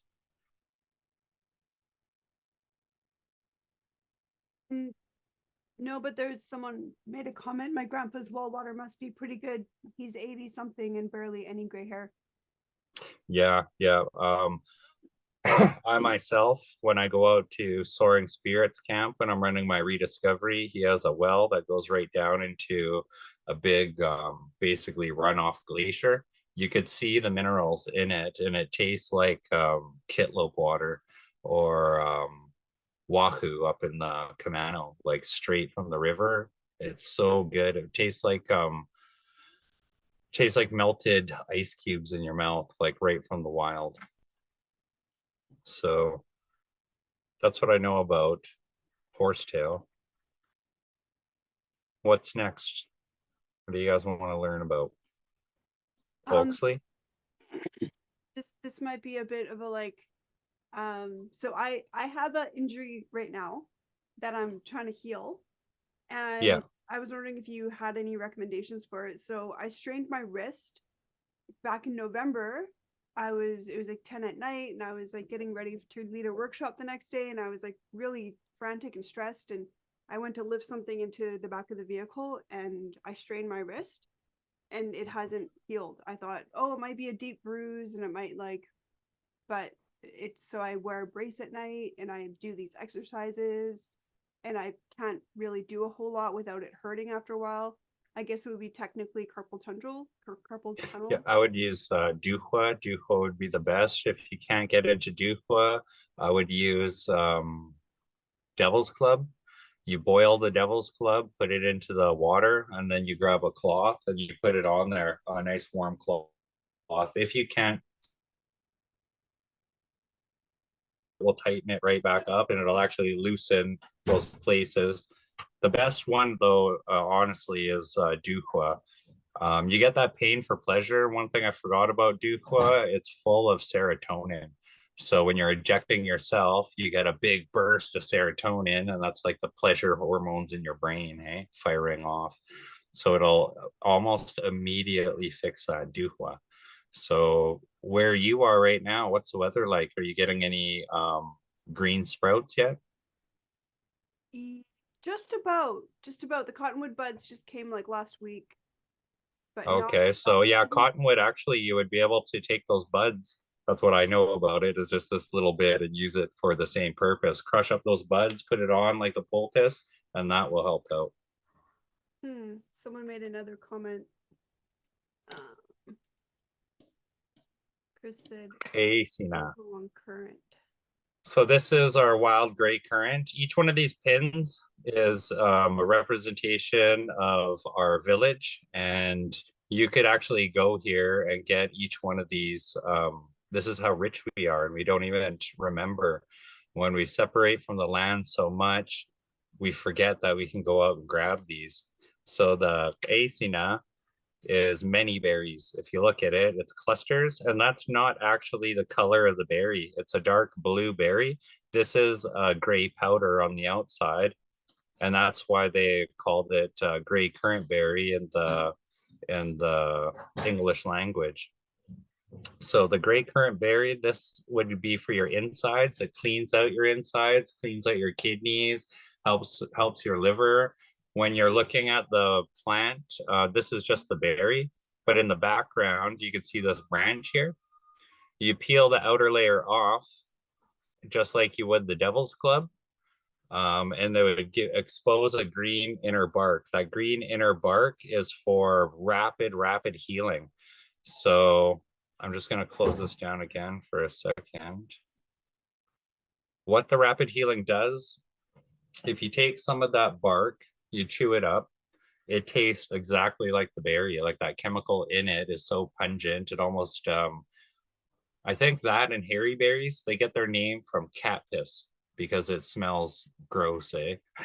And they grow small on stumps, the hairy berries. And the difference between the hairy berries and those, hairy berries are the small shrubs that go over basically stumps and they have little hairs on them. This one, it looks exactly like Caecina, just small. And the Caecina has many berries and no hairs on it. So they grow in the same terrain. One is a lot taller.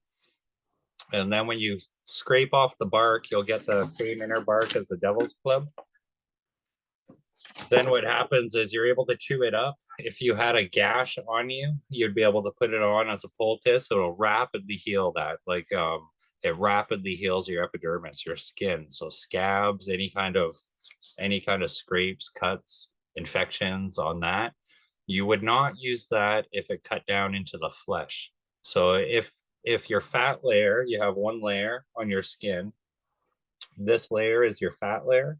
If it gets down into the meat, you would not use that, because what would happen, if you look at the scar I have there, do you see the scar tissue growing now? What happened was that one was so deep. I was out in Camano, so all they could do was put in butterfly stitches. My skin wasn't lined up to where it was supposed to be. So when it's stretching wrong, now it's creating scar tissue on that scar that I have. The scar tissue gets strong, bigger and bigger and bigger throughout the years. So when you cut your flesh and cut into the meat, if you put that on there, it's going to heal this first, your skin, and you're still injured underneath. And then you're going to get tons of scar tissue and tons of problem with it. If you're looking at salmonberry blossom and you read Granny B's information on it, they used to use this plant to induce labor. So you would drink it in a tea. I would not suggest this. These days, we just don't know the dosage. You would have to get someone, in our Nuyem, there's going to be someone who remembers. They're just naturally going to know. And we wouldn't even question that. There's just the people that remember. Then you get the seers every generation. You got the storytellers again. Each generation has these people, and what's scary is we don't have anyone to guide them anymore. So these people with the gifts that see ghosts and stuff, there's a pill for it. They actually give you this pill. I advocate for a lot of children, and it tends to be the hyperactive children that see ghosts. They always give this pill to, and it'll stop them from seeing ghosts. So the dangers of not being able to support our youth in that is a lot of mental health issues. It is natural in our world to be able to see ghosts. A ghost is a supernatural thing, meaning it's not just natural, it's actually supernatural. It happens all the time. And that's a definition of supernatural things. So these kids can come back and basically teach us how to use Oaksley as well. So I wouldn't use Oaksley myself, because I'm not one of the ones that was gifted to just know how and have that instinct. It comes from the youth. And that's why we always called our youth like Baba, because there are grandparents coming back. And when the kids come back and they're small, they're not fully grown yet. They're so pure from the other side of the world and reincarnation, as we believe, they come back to teach us again. And that's how we're getting this. If you look at a lot of the people here show a lot of these traits, or else we wouldn't be here. We want to know these things. We have a lot of spiritual people within this group here, and anyone knows there's ghosts. My Bob, I call them gagas. There's a lot of gagas around, and right when that word was said, all our eyes would get big. So I think that's all I know about currant berry. You could take the leaves, and people make mint jelly. You could take, instead of taking the berry and crushing it up and making having to filter all the juices through cheesecloth, you would actually take the leaf, put it into a blender, blend it up with a bit of water, add your pectin. If you don't want to buy pectin, you go to the kibut. And when you get the green leaves, that's what pectin is made out of, is the green berries. So a lot of people these days use gelatin to set their kibut jams. And they weren't taught to grab, when the kibut pops up and you get the full clusters of the kibut berries and they're green, you're supposed to take those and put them in your freezer. Then when it's ripe, you take those other ones and then you mix them, and then it'll naturally set like the gelatin because of the pectin that's inside the green berry.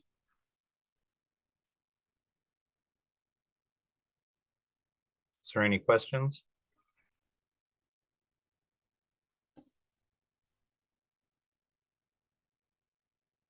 Oops. So I'm just reopening my Google Earth accidentally. Is that Casina?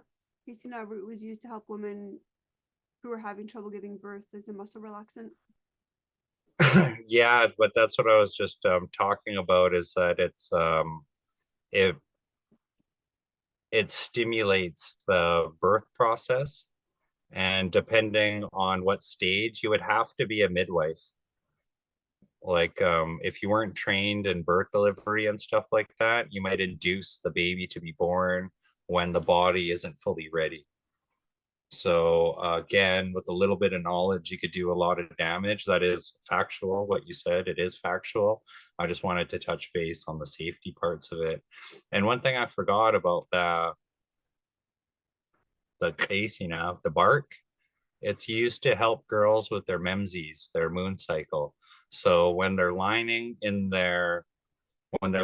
shedding in their body, they have a lot of blood coming out, and that will help rapidly repair that and ease the pain of the cramps and stuff like that. So when you're drinking it in teas through your moon cycle, it'll actually help that. Same with the yarrow. Yarrow will do the exact same thing. And yarrow will actually concentrate it specifically to where your body needs it. So you could sister those two together as well, just you do it in a smaller dose. So I'm gonna go ahead. Someone asked, can I use these medicines on my horses?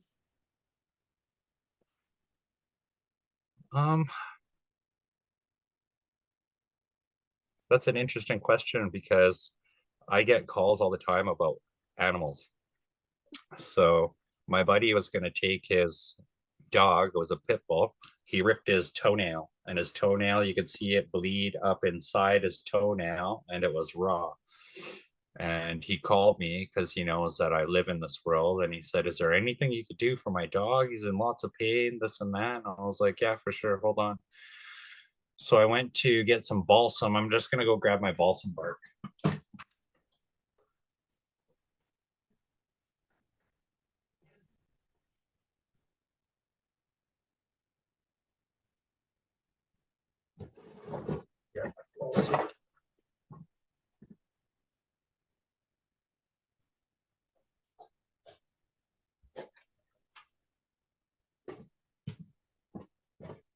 I myself harvest this in 2 different ways. This is part of the red bark species of plants, clean bloods. And when you find the balsam bark, all of the barks that we get, where the sun rises, you go to the back of the tree. That's where a lot of the saps and a lot of the medicines are, because they're not getting the direct sunlight. And it does 2 things as well, is when you're taking off an X amount, if let's say this is a balsam tree, I would go behind, this is where the sun's shining down, hitting here. I would go behind here and I'd only take this much, 1 strip. That's to ensure that your medicine stays there. And the more medicine you harvest in our territory, it actually creates CMTs, culturally modified trees. That gives us precedent to how long we've been in here with these trees surrounding us. When you're looking at the balsam fir, do you see those bumps there? They're filled with sap. The further inland you go away from the ocean, the moisture content isn't truly in it. So you get little tiny blisters. When you're closer to the ocean, you get really big blisters. So I would take this, if I was to make a tea, I would probably, if I had 8 cups of water, I would use about that much, maybe 3 fingers, and break that off and put that in. Not only it has a benzene inside it, which will loosen the phlegm on your lungs, you could sister it with Awicus, the devil's club, and now you have, what's happening is your phlegm is loosening in your lung. The astringent from the devil's club is squeezing it, and now you're rapidly coughing out that. So when COVID was going around, this is what we were using to give away to people to help aid their healing. It's not a cure by any means, but when you give your body a little bit of help, it's able to fight things off. So I have a hook knife specifically for harvesting. It's like this. See how it's bent? And I'll go up to the balsam and pluck off the actual bulbs. And this is for when I need tea or band-aids, basically. So I cut the bulbs out. What balsam is your classic Christmas tree. So each Christmas, you know that specific smell of the balsam. It smells like that. That's one identifying trait of it.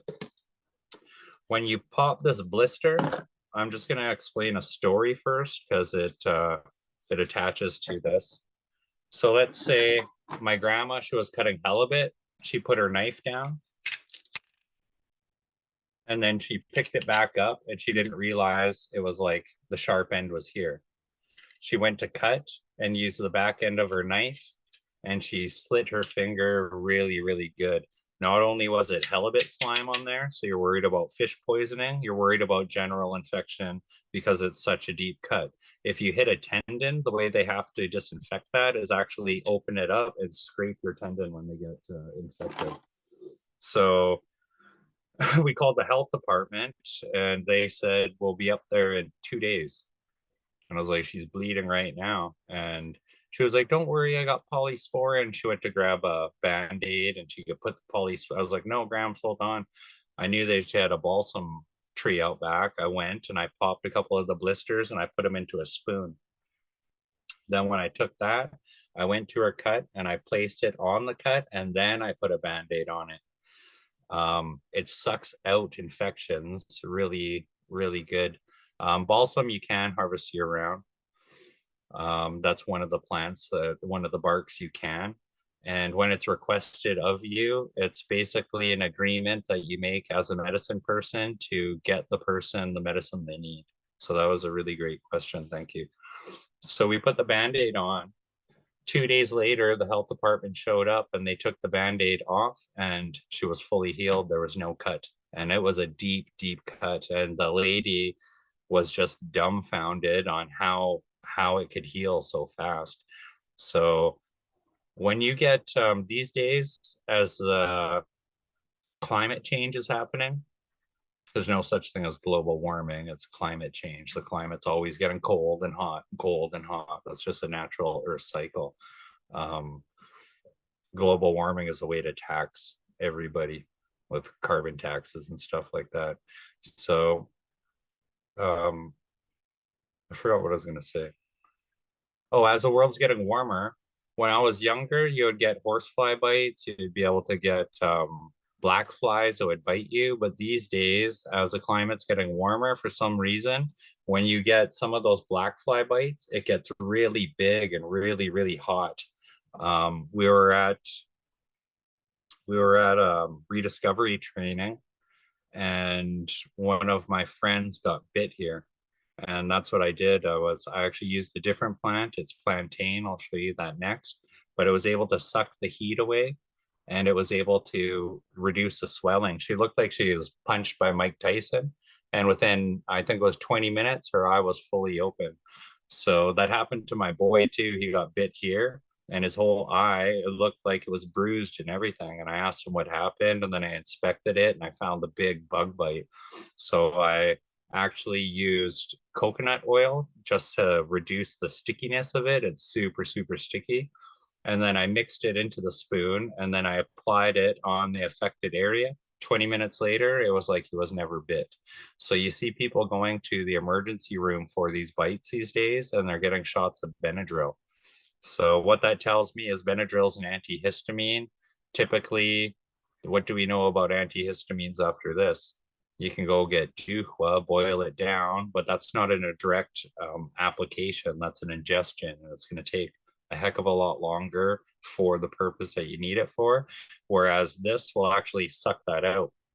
I was working up at Avanti Kitsalt mine, and I got a black fly bite right here, and it swole up probably about this far. And then I went to first aid. They did a circle around it. before you know it, it went this big, and that pus ball was getting bigger.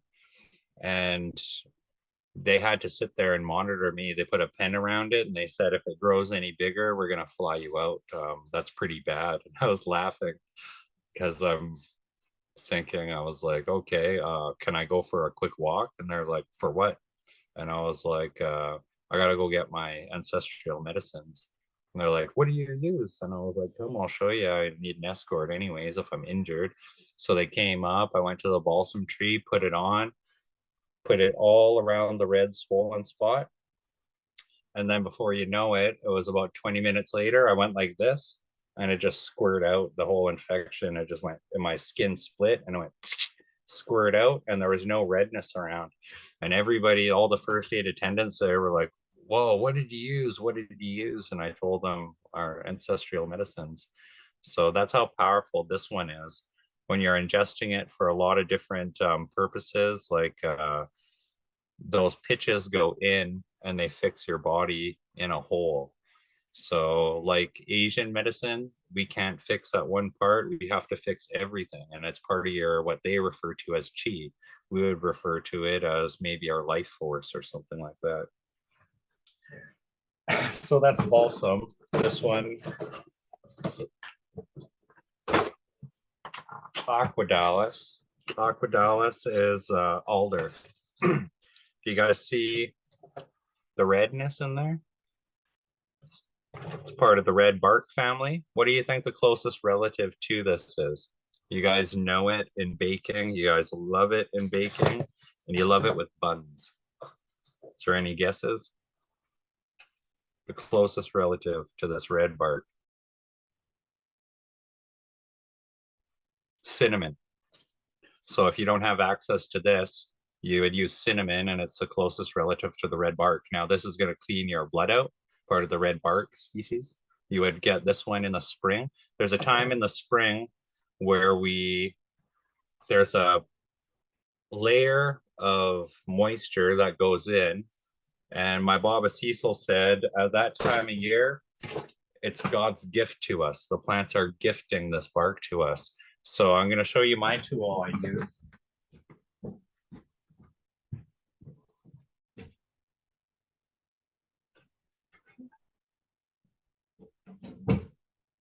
These things are quite expensive, but I lucked out. I really like going to the Salvation Armies and stuff like that. This is called a draw knife. I go up to the tree, and just like every other bark, I only take as big as I need to preserve the plant. You never kill your medicine. If you're killing a whole tree, the symbolization behind that, because this attaches to the energy of that tree, and you would be drinking death because you killed the whole thing. You would only take as much as you need, the gift that it's giving you, and you would preserve it just like you would the balsam. You go up to the tree, you put this in, and then you just drag it down and it cuts off the bark. You just take that off. I see other people, they use a knife and they cut a square into it. And as they cut that square in, they're able to put something under and pop it off like that. And that's typically what you see with the CMTs around our territory. The most powerful medicine you can get for the red bark is right at a river. You go to the river where these roots go down into the river, and it's just the really juicy medicine. The farther you go away from moisture, it gets stickier and the medicine isn't as good. The same chemicals in this and the red blood barks travel around the world. If you go to Africa, they have their same version. You go down to Brazil, they have the same version. Everywhere in Aboriginal communities surrounding the world uses this. And I was watching on APTN, this person went around, they were researching our ancestral medicines of all Aborigines around the world. And every red bark had the same chemical in it, and that's for your blood purification. So sometimes you get sick, your body is sick, your blood is sick. Let's say you had blood poisoning. What would you use? Red bark. Red bark would come in and kill and filter everything away, push out all of the sicknesses. Is there any questions on those two? Teresa asked in the comments, can you harvest balsam bark year round? Yeah, I answered that one already. Oh, okay, sorry. It's okay. Typically up until a certain point, I wouldn't. And then I was watching this Aboriginal thing that they said it's our duty to. And if you're asked from someone and you don't have it, that's what gives you permission to harvest in the winter. So what that tells me, there's no chemical exchange that's in it. It's not the green parts of it. It's a part of the red bark. Go ahead, Teresa. Are you able to touch on how you can use alder bark topically for skin conditions, please? Yeah, so you would take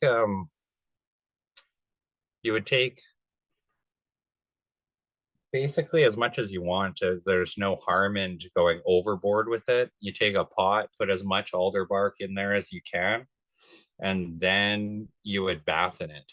So what I would do is boil it down in a pot, put it into my bath. The bath turns red, and be ready to scrub your tub after, because that stuff sticks on the side of your tub really good. I found out bathing in balsam is not a good idea because I had sticky pitch all over my all over my tub. But when you're doing that, you go in there and it's absorbing directly into your skin. Another way is by salves. I make this one. You'd be able to take coconut oil, heat it up a little bit, not too much. You don't want it rolling, boiling. You heat it up, take it off the heat when it's warm to the touch on the side of the pot. Then it infuses into that oil. If you want it to actually harden up, you have to go get organic beeswax. It has to be organic beeswax. And if you're mixing it with any sort of oils, it has to be organic. So the coconut oil, organic. Olive oil, it has to be organic. And the reason being is because the more you press these oils to get the juices out, you're heating it up and it's deteriorating the integrity of the structure and the molecules of these oils. So if I was to take organic olive oil and I put it on my skin, that's called a carrier oil. It absorbs in right away. That's why you see a lot of their people on that side of the world, that's their version of klati, ulican grease. They're always having olive oil. They dip their bread in it and stuff like that, and that's what coats their arteries. It's really good in the body. And as a carrier oil, coconut oil, I'll actually show you which ones I use.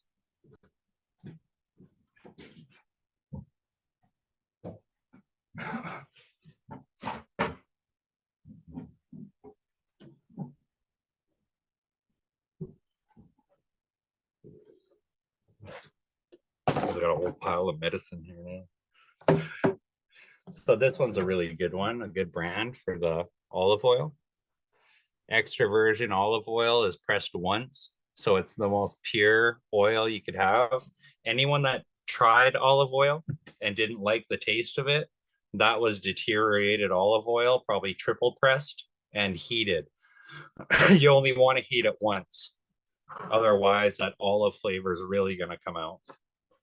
Maybe I'll just show you how good of a carrier oil it is. You'll take that, put it on your hand, and you see it absorb in there really fast. That's the definition of a carrier oil.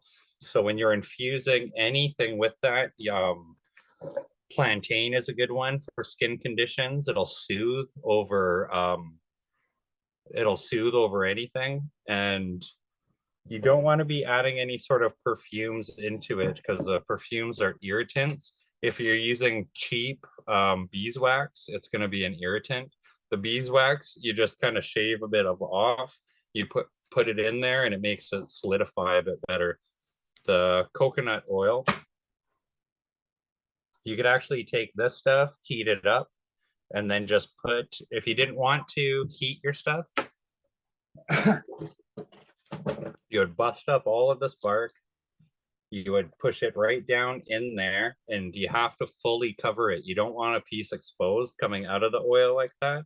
That will create an oxygen layer, and then you'll get mold in there.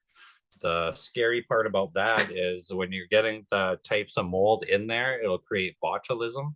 So if you were to put that into your mouth at some point, let's say you covered your hand in it, you went and grabbed a hot dog out camping and you ate that, you can get serious poison from that, botulism poison, which will tighten your whole stomach. It'll induce vomiting. It's not good. So this one here is a mix of marijuana. What else? Alder, balsam, plantain, and caseina. So this one I call my super mix, and I'll treat anything with this except for sclerosis. Sclerosis will burn really bad. So with sclerosis, I would use plantain. Plantain soothing. So plantain, you could probably also use in the plantain family. I'm just going to show you guys what the plantain looks like right now.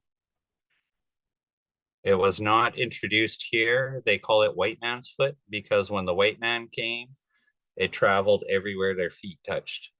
That's why you find it in every crack in every sidewalk, plantain. So I'll zoom in, get down here. We had a natural one here that was ours. It grows on the ocean shore, and it's called broadleaf plantain, narrowleaf plantain. This one, broadleaf plantain. Hopefully the picture works. Yeah, see? So you all know what that is. You've seen it before. It grows everywhere in the world, especially on your driveway, sidewalks, open fields. It grows anywhere that these seeds burst off. When this is young, it's edible. It's not choice. What choice means is if I had a choice, I wouldn't eat that. I would eat this one over here. It tastes better. So that's a quick definition on when they say, oh, this is choice. So when you get into the world of mushrooms, you'll know what choice is really, really quick. So this is a soother. You'd be able to take that, chew it up, do the same poultice on anything. And this is a soother. So any burns, if you had a burn, you would put just the leaf on like that, and it's going to suck the heat right out of that burn. We actually use skunk cabbage for the same reason, for people that get sunburn. And then the old fisherman, Timmy, would use cabbage. And he said, we used to actually use skunk cabbage before that, Timmy Smith. And you would take the skunk cabbage, put it on your head, and then put maybe a cedar thing on there, and it sucks all that heat out. So if people have heat stroke, bad heat stroke, you'd be able to put a whole bunch of skunk cabbage on them and suck the heat out. And if you keep it on long enough, it'll make the skunk cabbage transparent, and you'll see how your body cooks it, and that's how much heat your body is containing. And that's one way of rapidly getting the heat out. You have to watch it with heat stroke. You don't want them to jump into too cold water, especially for males. Females have a chest plate, and they have an extra layer of cartilage over their chest that males don't have. So a female could probably jump into cold waters, where a male, if they do that, their body defense system thinks it's gonna get hypothermic. So it's rapidly gonna shut this off, inducing a heart attack in people. So that's broadleaf plantain. And this one is the one I said I used for my cousin at Rediscovery. She woke up with that thing. And her grandmother is Granny B too. And I was like, nah, you never even read Salmonberry Blossom, hey? Your grandma's book. And she got all red and smiley. I was just teasing. That's how we are as First Peoples. We're always trying to make people laugh through teases. And I was like, you have to take this and chew it up. And she's like, can you do it for me? I was like, no, that's gross. I was like, you have an open wound. Do you want me to spit on that? And she was like, oh, I never thought of that. So she grabbed it, chewed it up for herself, and put it on. So when you come to the narrow leaf plantain, it's more oceanside, this type of bogginess. That's narrow leaf plantain. I haven't found the R word for it yet. We just know it as yarrow leaf. It has a higher salty content to it. The ones that are by the ocean shore, hey, quite a bit, but it has all the same properties. So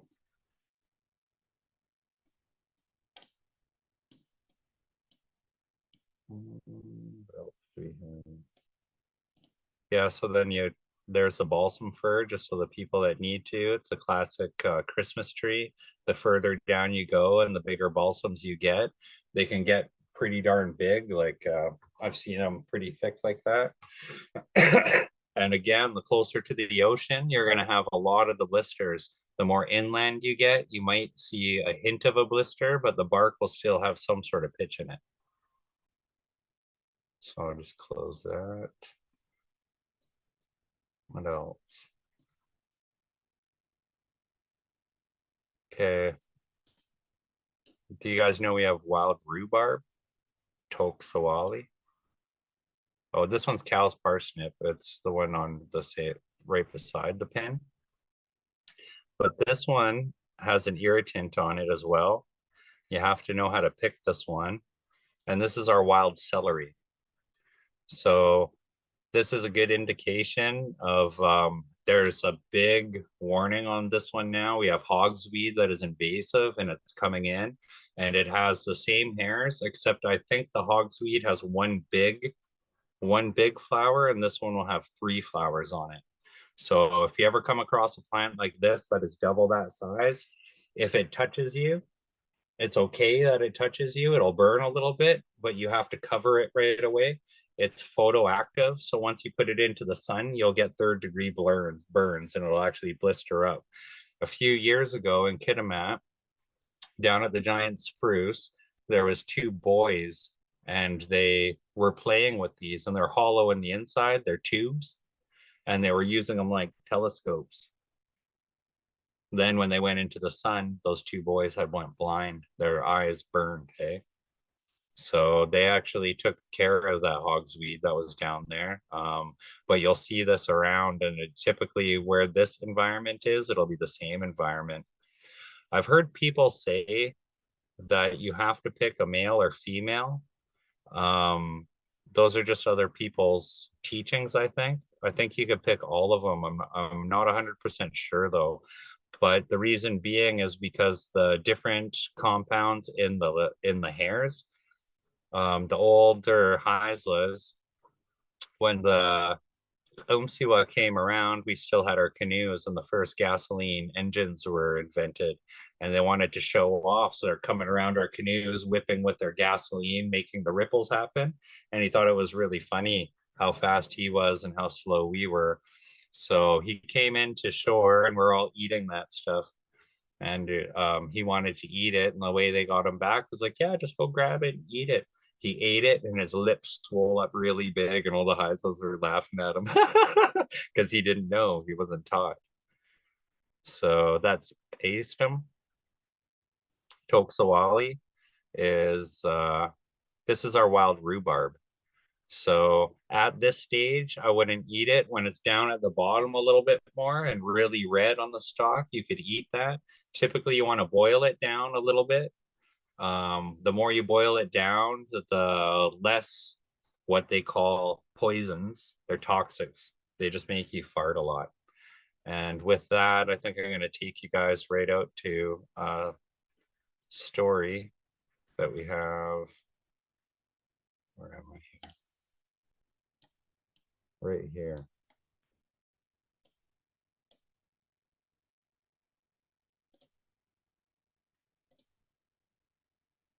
So Weegit was walking along the shore above Eagle Bay, the south entrance of Kildala Arm.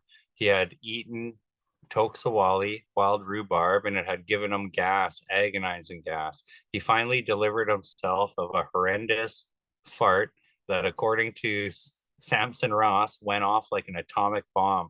He split the huge rock nearby from the top to bottom. The rock is still there along the water. To this day, you can go up to it, and I don't really want to try pronounce that one. I'm not too sure if Ab wants to. But I got this pin and I found this story in archives. I put a call out on Facebook if anyone knew where it was, and David Shaw gave me the GPS coordinates to it. So that's where that rock is, or we get split it with a big fart from eating the toxawali, the wild rhubarb. So again, we don't realize like how abundant we are. We haven't even made it down the bay yet. So here's the skunk cabbage. The skunk cabbage, we would use those when we're out, and we would fold it a certain way, like a cone cup that you get from paper cups for water. We would use those and we'd be able to drink water. Another use for it is we'd actually cover animals with it, wrap it around. Let's say we caught a good fish. We would bury it in the sand. That would keep the sand away from the fish and build a big fire on top of it. And it would basically steam that fish.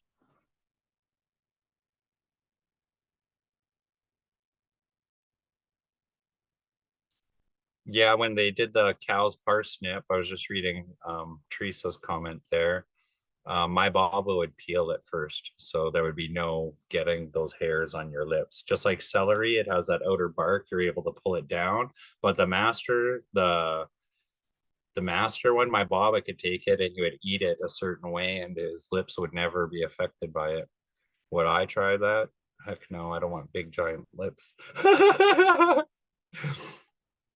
So there's a story. My buddy came back and he was a chef, a certified chef, and he wanted to know all the wild plants we could eat. So his uncle took him out and said, "Oh yeah, you could eat the roots of that." And you can't, because bears do doesn't mean that we can. You see bears dig this up and eat the roots. We can't eat the roots. And if you notice this little tiny flower coming here, what does this look like? We just looked at it. It's in the plantain family. So this is just like a giant plantain, except it's not edible like the other plantain are. They dug up the root of this, fed it to the chef, and they both ate it. He watched the guy dig it up, ate it first, and then it started burning down their throat, and they actually ended up in the hospital. They're both fine, but that's some of the effects of eating that. And we get dot molasses. So we all know what aspirin is.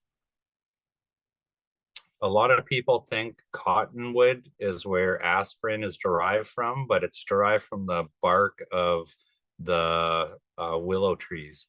The willow trees have so much hormones in there. It actually, through the female memsies, just like every other bark, you could peel this one off, like the Devil's Club, the Caseina. It's the same type of bark, and it'll actually rebalance the hormones in your body when females are going through their moon cycle. So if you were to drink this for 3 weeks in a cup of tea for 3 weeks, your body would be virtually painless and pain-free. So this is where the pharmaceutical industry took the active ingredient from this plant, brought it to a lab, synthesized that, and now what my Baba said, it's no longer God's gift. It's not of this earth, really. They synthesized it and made a fake form of it that does the exact same thing, because you can't patent Mother Nature, but you could alter Mother Nature to have the same effect and then make money off it. So that's black willow. And see, it's 9:30 now. I want to take extra time on this plant out here. Well, actually, I'll show you this one first. Where is it? There we go. Huquas. Does anyone know what that is off the top of their head? Huquas. Besides Ab. What about Hucum? It's a chocolate lily. So this is a more rare plant. I'm just going to bring it up a little bit. This takes 3 years, 3 to 5 years to flower. I have a bunch of seeds of this as well. I got them from my cousin Tanis, who was doing work down in the mud flats and stuff like that. The reason I have this pin here is because when you go onto the trap line here, this is the resources connected to Roy Wood's Whatwayas. Whatwayas is one part of this bigger picture of the collective Wahiwis. All of them together is Wahiwis. One of them is Whatwayas. So on that, you go down to the bottom and right here you see Hukum. Ab was able to find Huquas, and I wanted to teach both of those with this teaching tool. This is the plant Huquas. This is Hukum. And this is our wild rice that we have in this territory. My grand said they used to go down to the river and pick it in the village. It used to grow on the mud flats all over. So it takes, again, I think it's 3 to 5 years just to get a flower off it. I grew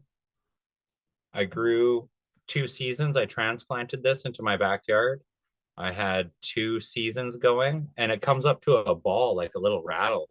And when the flower goes to seed form, a little ball will be at the top. You pick it up, it's like a little rattle, and all the seeds are in there. So I have a whole container of seeds that I want to scatter at some point.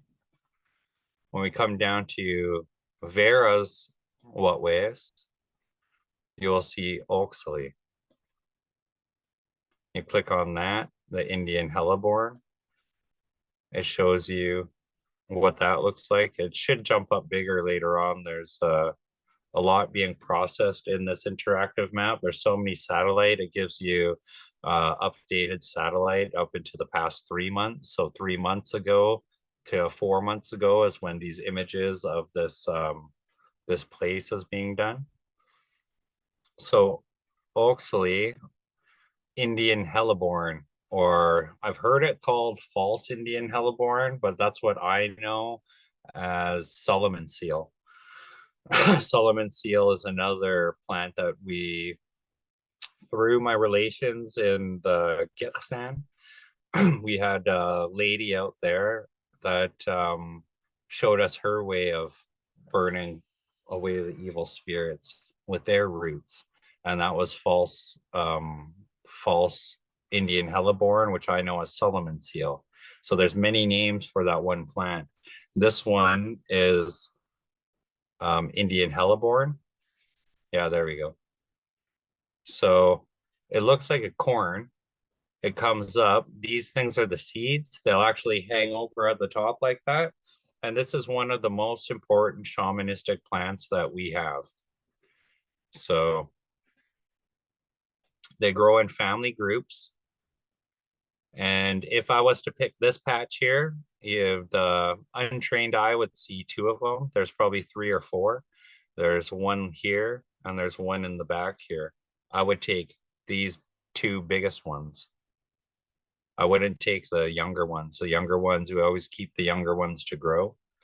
And that's if you can keep them aside, because these ones specifically, when you come down to the root system, oh, look, there's even another one here. They grow in these family dociles, but typically you'll get the newborns around here. I would take a couple of these and my hole would start right here. You could take all of these if you wanted, but your hole, my holes when I dig this are this wide. They're like this, and Ab has pictures of us harvesting it. And I was harvesting with other people and they're saying, we don't do that, we pluck it out. And I said, no, I wasn't trained to do that. That might have been how you were, but I was taught that if you do that, you're basically cursing your bloodline. So bad luck will happen to not only you, but since you're doing this to a family group, you're going to bring bad luck to your family as well. So we dig way down. Teresa and I, Megan, go out, and our roots that we dig are probably about 2.5 feet long, and we braid it all the way down right when we pull it out. That big hole, all the runner roots that go out like that, we're trying to harvest everything to respect it. This is one of the only plants that I do harvest that is going to be killed because you have to take the root system. This is a perennial plant, so these older ones have probably been there for, I haven't studied the life cycle, but I would estimate like 3 to 4 years, and they get to the bigger ones. Then the smaller ones are the babies still. So I've been having a whole bunch going on in my life, and I burn this every single day for myself, just to protect myself. Just for an example, here's another Devil's Club necklace my sister Megan made me. The most powerful medicines that you can get for protection is from your loved ones. So imagine this really, really long, and you could see where I altered here and they're being braided. You could still see where they held the form of being braided. This thing was probably, you see other people harvesting it, and that's all they're harvesting. They're grabbing this, pulling it out. Then they wonder why bad luck happens. Could be disease they get, could be sicknesses they get, could be a string of bad luck that follows. And that's why, is because they're not properly harvesting this and honoring this plant. This is the second most toxic plant in the northern hemisphere, second to only water hemlock. I don't think I have water hemlock on this one yet. I might, but they were up in Kitwanga and they brought some of this up there, and they were telling them how poisonous it was, and they didn't really believe it. And at that time, in Kitwanga, they had a whole bunch of pigs. They took one piece this size and fed it to the pig, and within a matter of I think it was like within a half hour, that pig had died from the toxicity of these roots. My great-great-grandfather, Hate Masanached, Jonathan Bolton Ufley, that means the late Jonathan Bolton. He was the first man to climb Mount Elizabeth, which they named Bolton Mountain, and then Elizabeth, the first non-Aboriginal person, was born in Kitimat. Then they named that Mount Elizabeth after the first non-Aboriginal born person. So he was part of the grave diggers when the pandemics went around. And way at the bottom, I showed you the diagram when I held it in my hand. The roots go all the way down to here. You would have those little tiny roots at the bottom. They're the runner roots, and they're a different color. They're pale white and they're almost transparent. Those are the ones that they would put under their tongue. When you're looking at the husk of this, and this is from the ethnobotany of the kitlope, and I've also heard it in Kitwanga, they did this. They would take this husk, like the coconut husk, put it into a mortar and pestle, grind it up, and when they had sinus infections, they would sniff a little bit of it. In the kitlope, the ethnobotany study that they did way back before the new ethnobotany study, they said that they would do that. They would put their face down like that because it burnt so much, and then it would induce like a mild narcotic where they would go to sleep. I've heard of this being used to ground up, put onto a bad tooth, and it killed the tooth, and the tooth just falls out. So would I try that? How would I keep it just on that tooth? I'm a really high level, as you guys could tell, plant man, a medicine man for plants specifically, and a lot of spirituality as well. But I would not try that in case I accidentally was treating somebody and all their teeth fell out. Now that's my responsibility. My baba, when he was young, ground it up, and when you grind it up, you could use it as muscle stuff, but it actually heats up and you can get burns from it. So when people ingest it into a tea for whatever the treatment was, I don't know. I'm still looking for those answers. They drank it, tunnel vision would happen, and they would only be able to see right there is when they had a cup of warm tlati. They'd have a cup, of ulican grease, and they would drink that. Now, I wondered why that would work. So when you have too much fluoride in your system, let's say you accidentally drank fluoride at the dentist, that would get you to drink milk right away because the fat cells take that poison and you just urinate it straight out. Now, knowing that, that's my theory behind the ulican grease. It's so fatty. I don't think it neutralizes the poison. I think it bonds with it and it goes through your system without absorbing into your guts and stuff like that. Shamanistic uses for it. This is one of the most powerful ghost chasers. So not just normal ghosts, enemy ghosts, the ones that really want to mess with you or be employed. They're employed by somebody and you have to use this stuff to break that bond. I recently was smoking my house. I believe I had some witchcraft put on me. I found 2 teeth. I cleaned out my couch. It was clean. I know it was clean. I vacuumed it myself. And then me and my girlfriend, we lost something in the couch. I opened up the cushions and there was a tooth there. And right away I felt this gross feeling right here. And I was like, gross. And I knew it was like darkness. And as we're cleaning the house to get our own energy, we always believe keeping a clean house so no meddlers can come in. I went into my daughter's room and I was vacuuming by her dresser where I found another tooth and we had cleaned that already. So right away, my mind goes into my ancestral training and I knew what it was. We were also seeing this weird thing walk around and it had a hunchback and you'd only capture it from the side of your eye and it would come up the stairs and sometimes it would actually sit over here.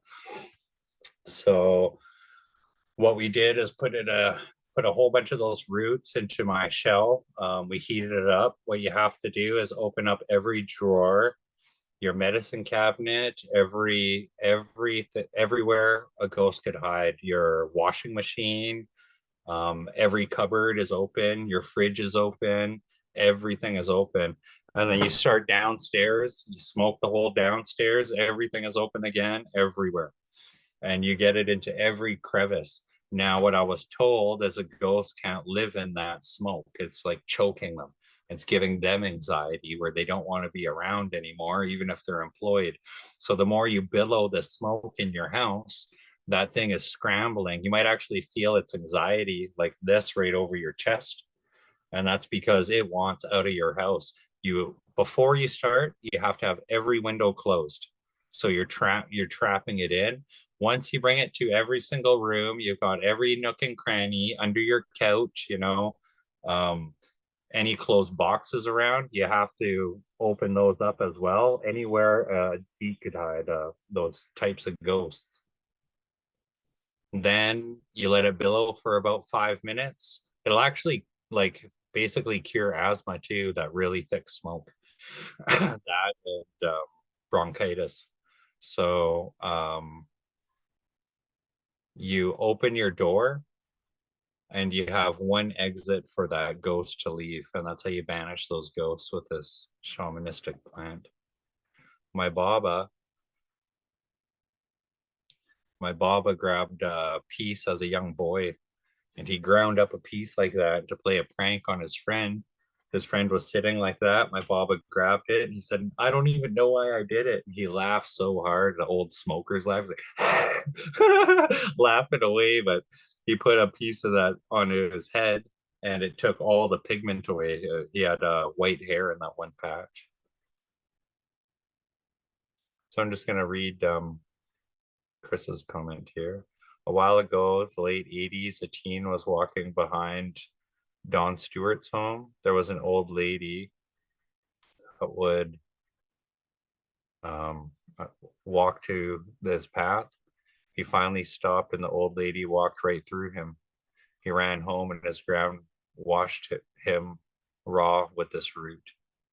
So those, I know that story of that old lady. I don't want to really talk about it too much. There's this really powerful necromancer. It's a powerful witch whose essence is still there and she does magic from the other side.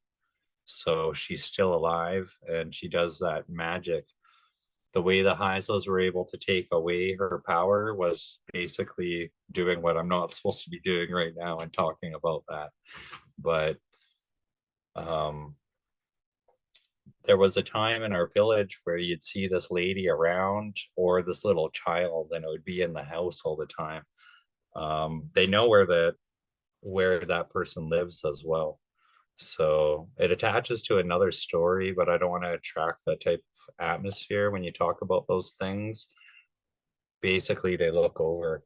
So all the secret societies and stuff, when they knew that they had those medicine men that can perform feats that no one else could, they wouldn't talk about them because they knew that energy connected. They're so spiritually evolved that they knew someone right over there is talking about them, and they were able to employ things and scare them. There's stories of Lily and Henry had one. Someone stole a piece of hair from her sister, and her sister had passed away from, or it was a piece of fabric. It was either a piece of hair or a piece of fabric out of their window, and that person had passed on. And we found that one in the archives. Myself, Teresa, Megan, and Ab were working all at the same time in the culture and language department. And I read as much as I could out of those old documents, and that's how I was able to accumulate way more than I ever thought. So we got really far today, and you see we didn't even touch on all of the plants. So you could imagine getting more in depth to this. And don't think I just started off with all of this information. I started off with Dan Paul's teachings. Then Dan Paul was the second last full-blooded Asim Bagwanam. I like to refer to them as the people of the rock, or the rock people. Asim is our stone, and Bagwanam is our people. So that's our way of saying Gitlope. It's Heisel way. So he was the second to last full-blooded male. Wahed, his brother Cecil Paul, was the last full-blooded Asim Bagwanam. Now we have two last full-blooded, which is Maisie, Louisa Smith.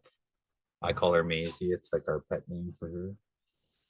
And her sister, Vieta Wilson.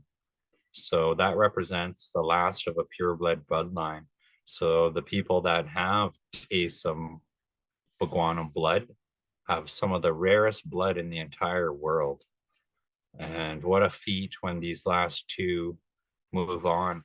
All that's going to be left is literally the rarest blood. And they said, we're so close to spirits because of the place that we lived, how pure we lived up in the Kitlope, and the water we drank, the source of the milky blue water or the milky green water, whichever one you've been taught.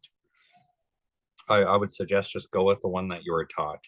All of that is high levels of a different rock minerals that are silica in nature. So like the horsetail, it has a lot of silica. This is a direct link to the crystals. So when you're drinking this in your body, you're activating your third eye, your pineal gland goes, and that's how you get sensitive to ghosts. If you've ever sat around somewhere and felt someone come like this and look, and your whole ears go back and your hair goes back, that's a ghost by you. So that's how we're able to tap into this different world. So I better stop there, or else I'm going to keep on talking. I'm going to hand this over to my Wakwa here, Paul Canise. And thank you, everyone who showed up. Again, the reason I do this is because if there was anything to ever happen to me, now we have a recording on YouTube that has all of this knowledge for our Gwelu, our people, our villagers. So, you know, there's been a lot of people, we've been losing all different generations lately. And I am a firm believer that this is not being taught enough.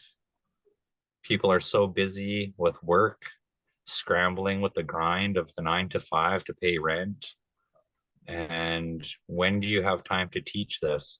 now that we get a group of people like this together that have these teachings, we put it up on YouTube, and forever our people will be able to have the time to learn all of this stuff. And be like, I need to learn about Oxley. Okay, well, let's go check it. I saw it on a YouTube video, and then word of mouth goes. And these are, to my belief, some of the most pure, proper teachings of how to properly harvest them without bringing bad onto yourself. So I find it really important in the time we're in. Again, if you look at the world, Alcan is right there, and we used to have bombing towers here. We're right on the cusp of World War III again. And what if, what if we got paged into war and we didn't have a choice? Like, that's a possibility in this timeline we're in right now. And to be able to get all of this information onto here where it's a click away, it's so interactive and it's so attention grabbing that all generations are going to enjoy this. I suggest when these get uploaded on YouTube that you guys go and share it with friends. All it's doing is making us better Heislas as a whole. So, well, thank you for you guys' time today. Thank you. Thank you, Dustin, for sharing so much today. I want to share that I'm doing my best to upload the YouTubes. It's a learning curve for me. I'm learning as I'm going. My partner Scott is helping me a lot. And if I also started an email, I got like a whole separate email, nuyemevents@gmail.com. If you could put your email in the chat, then I'll add you to the list. And I'm thinking every Friday before we start, I'll send an email out to everyone on the list just so you have the link to the event, as well as a list of all the YouTubes. Each of the YouTubes also, I make a timestamp, like PDF with it. So you can go specifically to the part in like our 2-3 hour episodes if you just want to learn about this, or you just want to hear this story or this song or whatever it is. So each of them I listen to again in the week to follow, and I write down very specific timestamps for everything. So yeah, and if you know anyone else who wants to be included in that email list, let me know. Let me know, or let Dustin know. Okay, so I see all the emails coming in the chat. That's awesome. Okay, so gonna close this off with some words of gratitude. Giving thanks for the greatness of spirit in all things, for the greatness of spirit in all things. Giving thanks for great spirit. Giving thanks at this time for the coming together of hearts on this day in a good way, in a loving way, the sacred way. Giving thanks for the ripple effect of what's been shared tonight and the way in which it'll echo on through our hearts and minds, the days and weeks and months and years to come. Honoring and giving thanks for the place in our hearts that guided us to come together at this time in this way, in contribution to this healing, gathering around, contribution to this healing and reparations our people are in at this time. And honoring and giving thanks for our plant relatives, for the rooted ones. Giving thanks for their medicine, for their stories, for the ways in which they help us and support us and sustain us. Honoring and giving thanks for the spirit and the characteristics of each and every one of those plant relatives, and the journey of getting to know each one of them as our relatives. Honoring and giving thanks for the teachings and the meaning and the beauty and the depth that it brings to learn about these plant relatives. And honoring and giving thanks for that place in your heart that carries knowledge. We all carry a bit of knowledge or a bit more knowledge about each of these plant relatives. May that place in your heart be cherished and honored for the gift that it is. And honoring and giving thanks for all the ways in which our time together has impacted you emotionally, spiritually, mentally, physically. May this contribute to your wellness and to your healing, to your empowerment at this time. And giving thanks at this time for our ancestors, for their love and their memories and their knowledge running through our veins, pulsing through our blood memory, informing us, guiding us, directing us. May we continue just to receive their teachings into our hearts and into our minds. May those teachings inform our lives as they do. Giving thanks and honoring this drumbeat, being in synergistic union with the heartbeat of Mother Earth, honoring our Mother Earth for continuing to hold us and love us and guide us and heal us all the ways that she does. And honoring and giving thanks for our homeland, for the ancestral territories that have shaped and defined and inspired the formation of our culture, our language, our tools, our stories, our ceremonies. Honoring that deep kinship bond that we have with that homeland, may it continue to deepen and strengthen in a good way, in a loving way, in a sacred way.